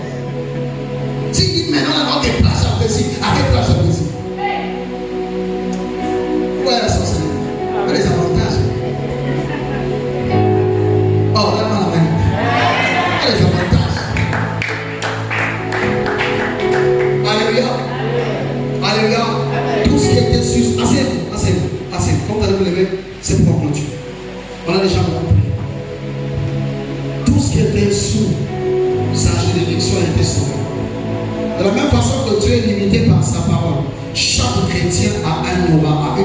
juridiction qui, lorsque vous êtes sous cette juridiction, vous êtes couvert.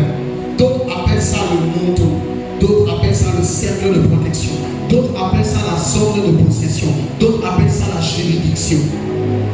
C'est comme quand vous regardez dans les films d'Amérique, un policier de Texas ne peut pas aller t'arrêter en Californie.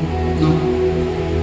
Et même quand tu arrives avec ta plaque de Californie, c'est même le bandit qui se moque de toi, il dit tu n'as pas de toi ici. Et c'est là que tu vois un policier part. Je parle de vrai policier, pas pour vous. Parce que il va même te taper hors de sa juridiction, on va terminer, tu vas comprendre. Ici, il n'y a pas de juridiction, tous les territoires ont juridiction. Alléluia. Et au moment où tu territoire de juridiction, ne sait jamais ça. Même s'il vient de Brazza, on a dit sort seulement. Alléluia. C'est là-bas que ça ne se passe pas. Toute personne, quand vous mettez, dit, là où tu poses la porte de tes pays, il te donne quoi? Est-ce qu'il t'a, il te donne? C'est, on dit lieu. Mais c'est quoi un lieu? Un lieu est une portion de territoire non dit ou habité. Ça veut dire que Dieu te donne toutes les personnes qui sont, mon ami, tu es responsable de tes voisins. Avec ton esprit là où tu es responsable de tes voisins.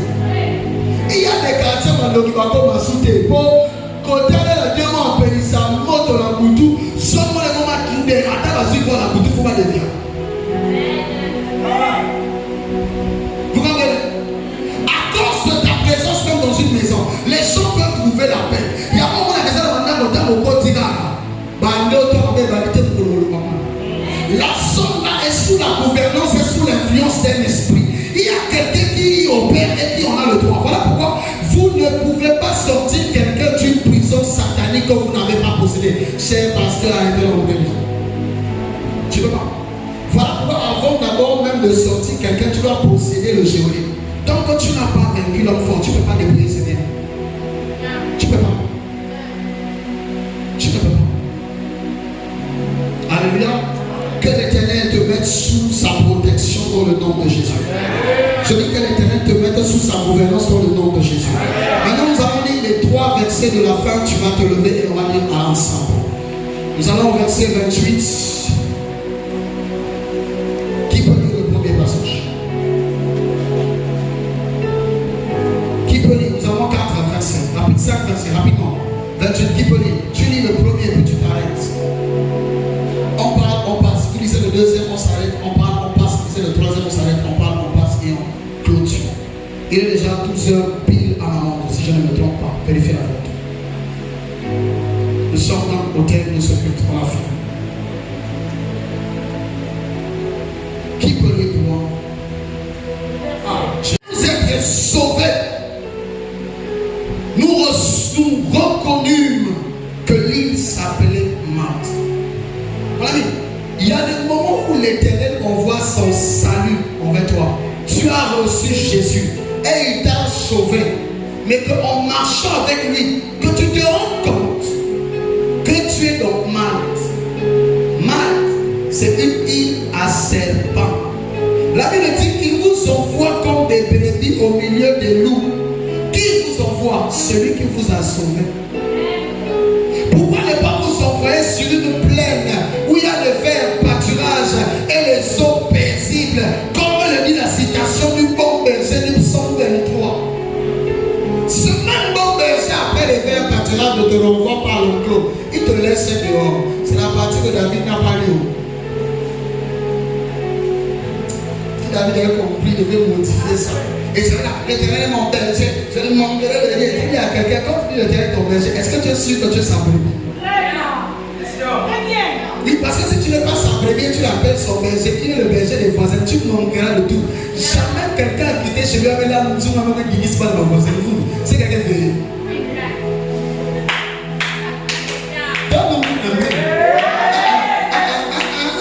Tu n'as jamais fait la table de ton mari et tu as ajouté les assiettes de ton voisinage à table. Jamais. Alléluia. Et la Bible dit qu'après le passage de l'apôtre Paul, dans cette île-là, aucun serpent n'a survécu. Je dis, après ton existence dans cette famille et ta prise de conscience de ce matin, aucun serpent de ta famille ne survivra. Je dis aucun totem ne survivra.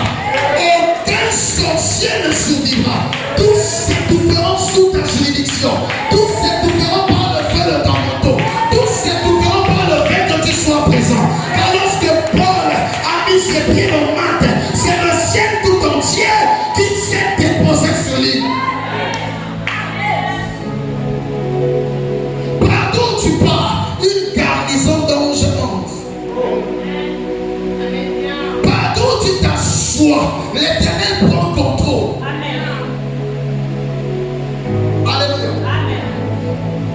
Élie s'appelait Matt. Le verset 2, qui peut lire? Le verset 2, qui peut lire? Les barbares nous témoignaient une bienveillance peu commune. Je m'arrête d'abord là. Les quoi? On a mis un barbare, c'est un sauvage. C'est qu'on a regardé les actes de barbarie. C'est un gars là, il joue le rôle de commande, et puis il n'a même pas le slip, il a une cabane, et puis il est dos. Ça dit ça, sauvagerie. Amen. Les barbares leur ont reçu d'une façon peu commune. Parce que les barbares dans leur commun sont violents.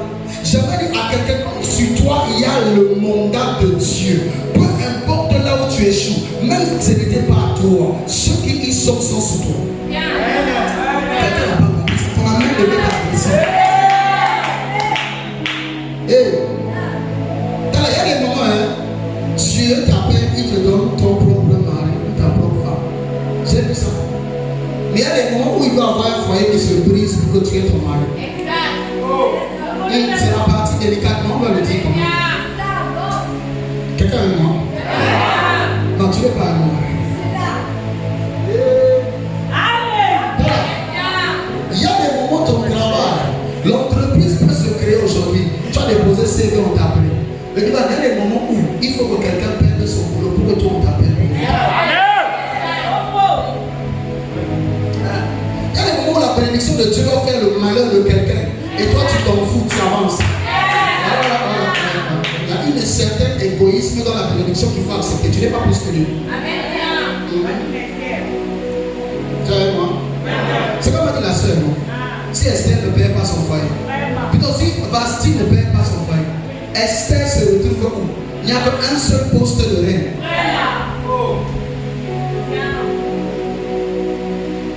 Amen. Je dis, il y a des barbares qui changeront les attitudes autour de toi.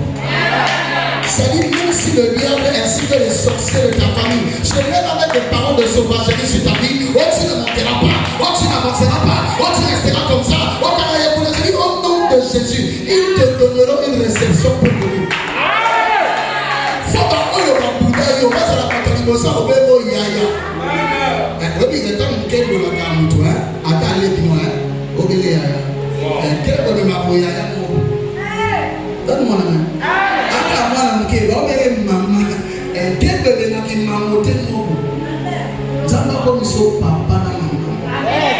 Peu importe l'âge,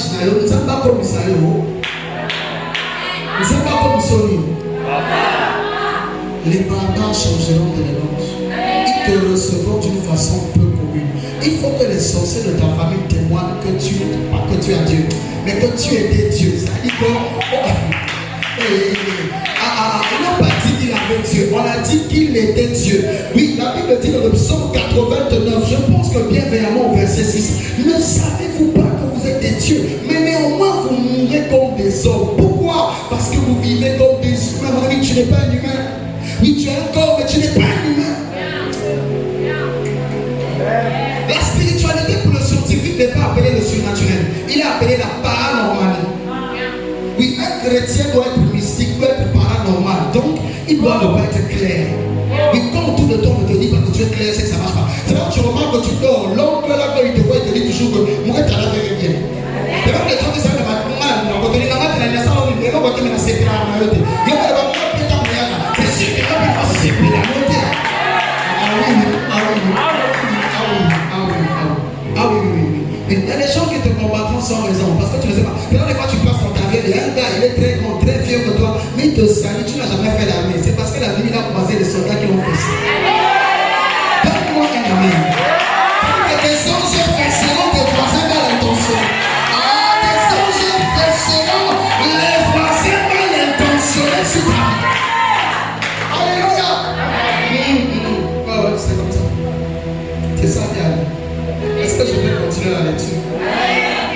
On dit, ils nous recueillis tous auprès d'un grand feu qu'ils avaient allumé. Qu'est-ce que les barbares ont fait? Ils ont allumé un. Depuis quand les païens prient? Je dis au nom de Jésus, à cause de toi, ta famille va rencontrer le Seigneur. Je dis à cause de toi, ta famille va rencontrer le Seigneur. Il faut que quelqu'un te dise, je vais prier avec toi. Il faut que quelqu'un te dise, moi aussi je t'accompagnerai. Et la Bible dit, les barbares ont fait un grand feu. Oh, spirituellement, le feu, c'est la prière. Ils ont allumé un grand feu. Le serpent n'a que peur de la prière. C'est pourquoi la Bible dit, veillez et priez afin que vous ne tombiez pas dans la tentation. Et le jour de la tentation est le jour du serpent ancien. C'est pour ça que tu dois prier. Le secret de peur, de dire tout ce que je viens de te dire, n'a été assis que sur une seule chose. La prière. Il est allé trouver un grand feu. Oui, ça t'arrive des fois, tu arrives à l'église ici. Tu es venu trouver déjà les frères et les sœurs qui sont en train de louer. Oui, c'est déjà un grand feu, mais ne t'arrête pas là. Paul n'a pas regardé le feu des barbares. Paul lui aussi est allé chercher ses branches. Ça veut dire qu'il ne s'est pas contenté de la prière de papa. Il ne s'est pas contenté de la prière de maman. Il ne s'est pas contenté de la prière de l'enfant. Il s'est dit, moi-même aussi, je dois participer. Il y a des moments où ma prière va te préserver. Mais il y aura des jours où ma prière ne pourra pas te protéger. Alors prie seul. Il y a des moments où mon manteau pourra te sauver. Mais il y a des moments où mon manteau sera perméable. Et tu seras vaincu sur moi. C'est pourquoi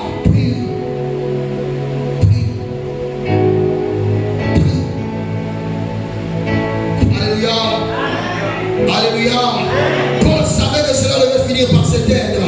Alors, sous l'effet de cela, l'apôtre Paul est allé chercher des broussailles. La Bible dit quoi ici? Voilà, la pluie tombait et il faisait un rang. Ils ont allumé le feu et la pluie et il faisait un rang. Oui, souvent dans le prophétique élémentaire, basique et commun, quand on parle de pluie, les gens voient la bénédiction. Ouais, mais écoute, quand tu vois le jugement de Noé, tu comprends que la pluie est une poisse. Donne-moi la main. Alors il faut bien lire les choses, il faut lire les deux revers. Et continuez pas autour d'une chose qu'on n'aurait pas fini d'étudier. Donnez-moi la main. Applique qu'on puisse chanter en présent. Alléluia. Ici, la pluie n'était plus une joie. Parce qu'ici, ils n'avaient pas envie, ils avaient envie de s'appliquer. Donc la pluie était devenue un dérangement. Il y a des moments où tu vas chercher la pluie. Mais même quand tu arrives au rivage, on sait que il y a un problème. On sait que il y a un conflit. On sait que il y a un matin. Le fait est bien. Donne la main. Il dit quand même au rivage, mais le rivage n'est pas clair. Il fait froid. Mais on sait que le froid mène à l'hypothermie. Donc tu te sens étouffé. Mais il fait froid. Mais tu es quand même au rivage. Il peut arriver même quand tu sois sur ta terre de bénédiction, même quand tu retrouves le chemin de ta destinée, de ton temps difficile. Vous, votre défaut, c'est ça. Oh, le mari de la vie, le bon mari, c'est celui qui viendra, qui va garer une voiture, qui va te parler français, qui va t'amener en Chine. Vous, c'est comme ça. Donc, quand tu viens dans l'étape où ils sont le bouton de la vie, ce n'est pas lui. Il y a l'enfant, oui. Donne ma main. Oui, vous, c'est ça. Le bon travail, c'est quand on te dit que le bureau est climatisé. Quand on te dit comment ça fait un commerce devant la maison. Hé, charisme. Mon ami, quand tu n'as encore rien, tu n'as même pas encore économie de 100 millions. Laisse le charisme. Laisse le charisme. Tu n'as pas 100 millions. Laisse le charisme. Le charisme de quoi? De ta peau là. Qui n'a pas ça? Quel poids toi tu as en arrière que tu as ou quelqu'un qui quelque part ne te dépasse pas? C'est ça pour vous. C'est ça. Les chrétiens, quand tout va bien, c'est la voix de Dieu. C'est la bénédiction de Dieu. Quand on rencontre le bien, le luxe, c'est Dieu. Alors quand on rencontre le contraire, c'est puis Dieu dit parce que non, je réfléchis, je pense d'abord, essayons de voir, peut-être qu'il faut bien vérifier. Tout est parce que quand on arrive à l'église, vous savez, quand un homme riche vous drague, une femme riche est à votre portée. Vous ne demandez plus son état d'âme. S'il est chrétien, s'il n'est pas chrétien, ce qui vous intéresse, c'est on se voit comme. Comme la personne est pauvre, vous commencez à chercher dans sa famille. Est-ce qu'elle n'a pas de limitation? Ou est-ce qu'elle a... À l'église, les partenaires n'ont souvent pas de démons. Pourquoi? Parce qu'ils versent un peu. On ne voit plus plus un démon. On voit toujours les démons. Oh, ceux qui n'ont rien. C'est à eux, on va expliquer. Donne-moi amen. Donne ça plus bien. Ok. C'est parti. Quand une soeur est draguée par un prado climatisé, après elle monte à l'intérieur, et puis on roule vers Sibon ou la citronnelle, c'est difficile qu'elle demande même à son pasteur si la voix est bonne.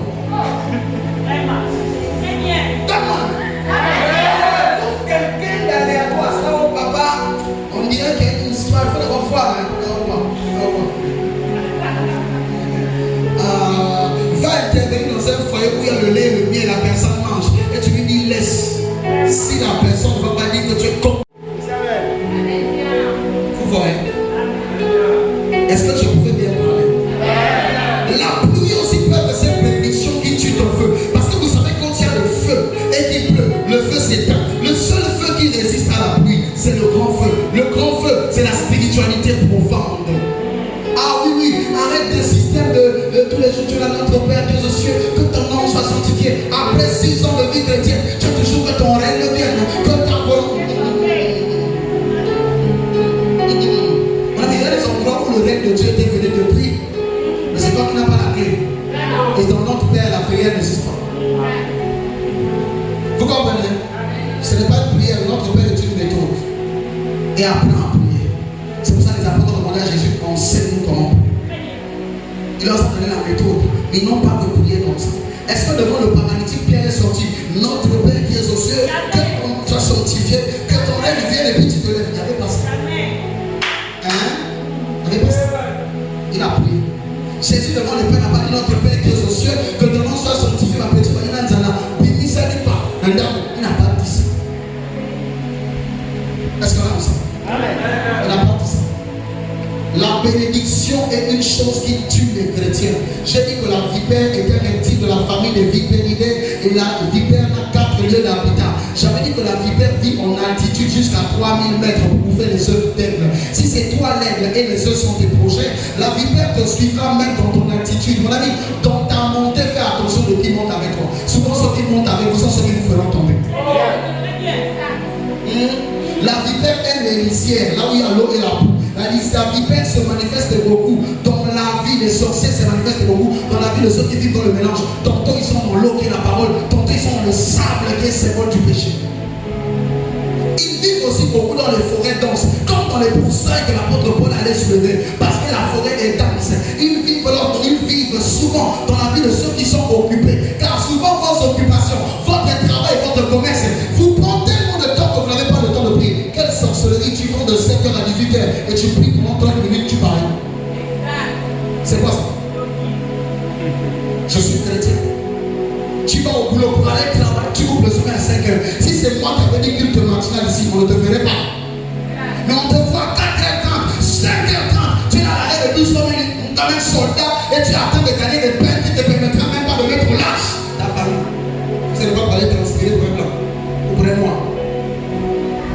Et puis tu rentres le soir, c'est que je t'aime plus que tout. Après tu emmènes tes offrandes de 200.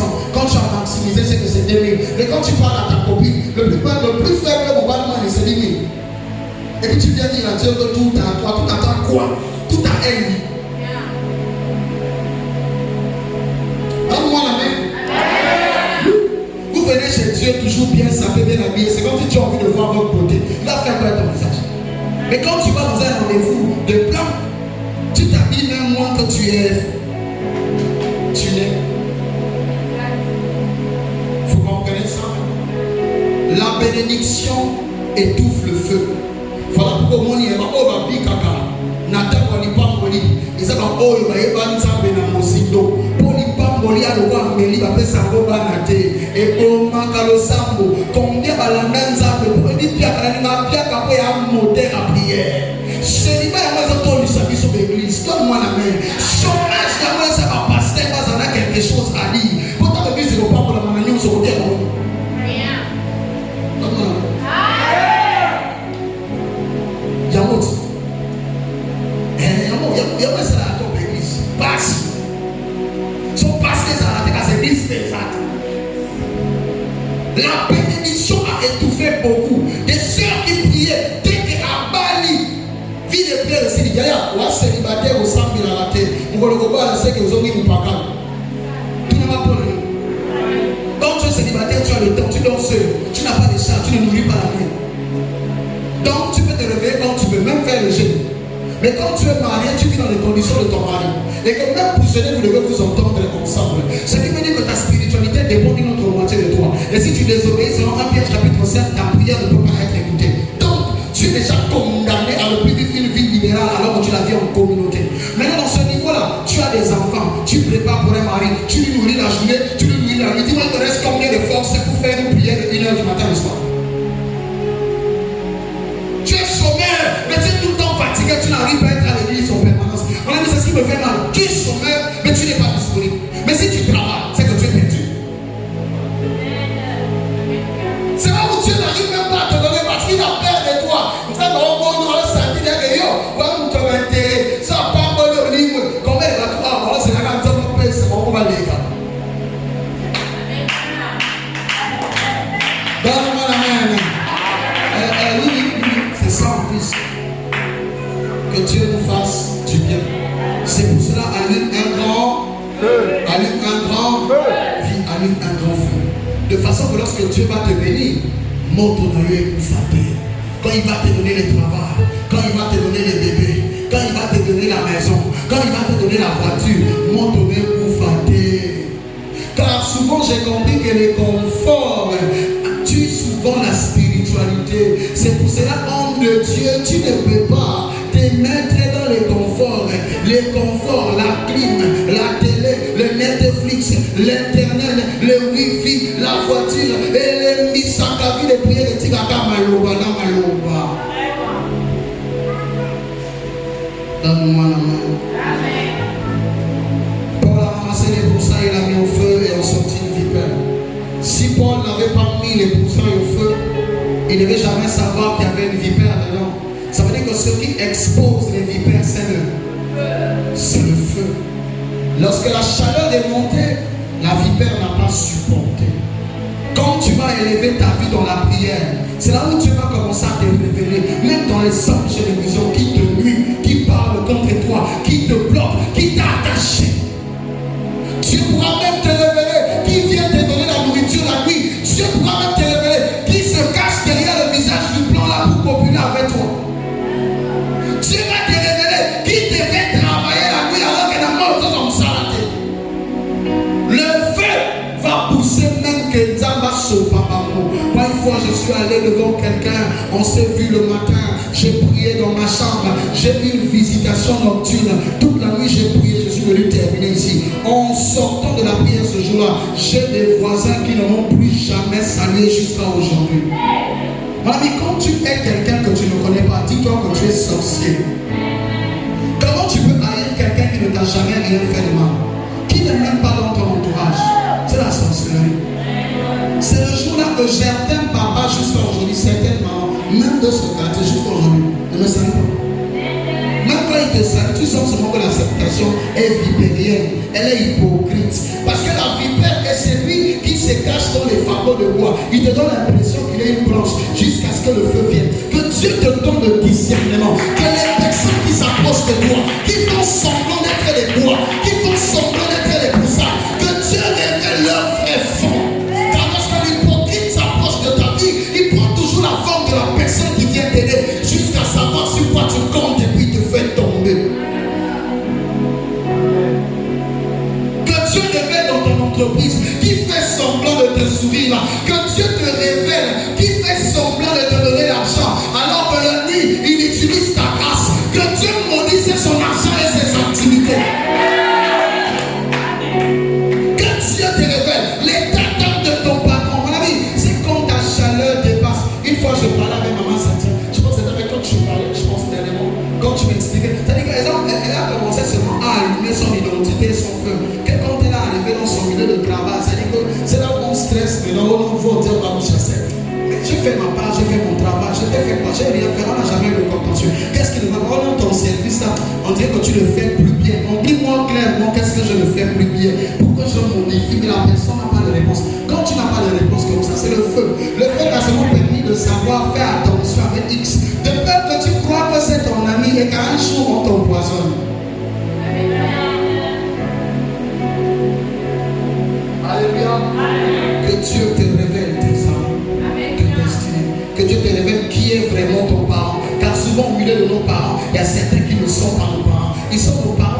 puissants, mais dans leur cœur, ils sont nos ennemis. Et si tu ne les localises pas, tu risqueras de les embrasser, même de les emmener chez toi, même de les héberger chez toi et de détruire ta propre maison. Combien de cousins sont venus en vacances apportant la sorcellerie aux enfants de la maison? Combien de personnes ont quitté ailleurs et sont arrivées chez toi? Le fait de passer par chez toi, on plongeait ta maison dans le chaman. Les vipères. Je dis au nom de Jésus, peu importe leur venue, ils diront que tu es un Dieu. Je dis, peu importe leur venin, ils diront que tu es un Dieu. Si je parlais à un Dieu, donc c'est quelqu'un qui acclame et qui se lève parce que nous sommes enfants. Tu es en train d'acclamer Dieu et Dieu est en train de te...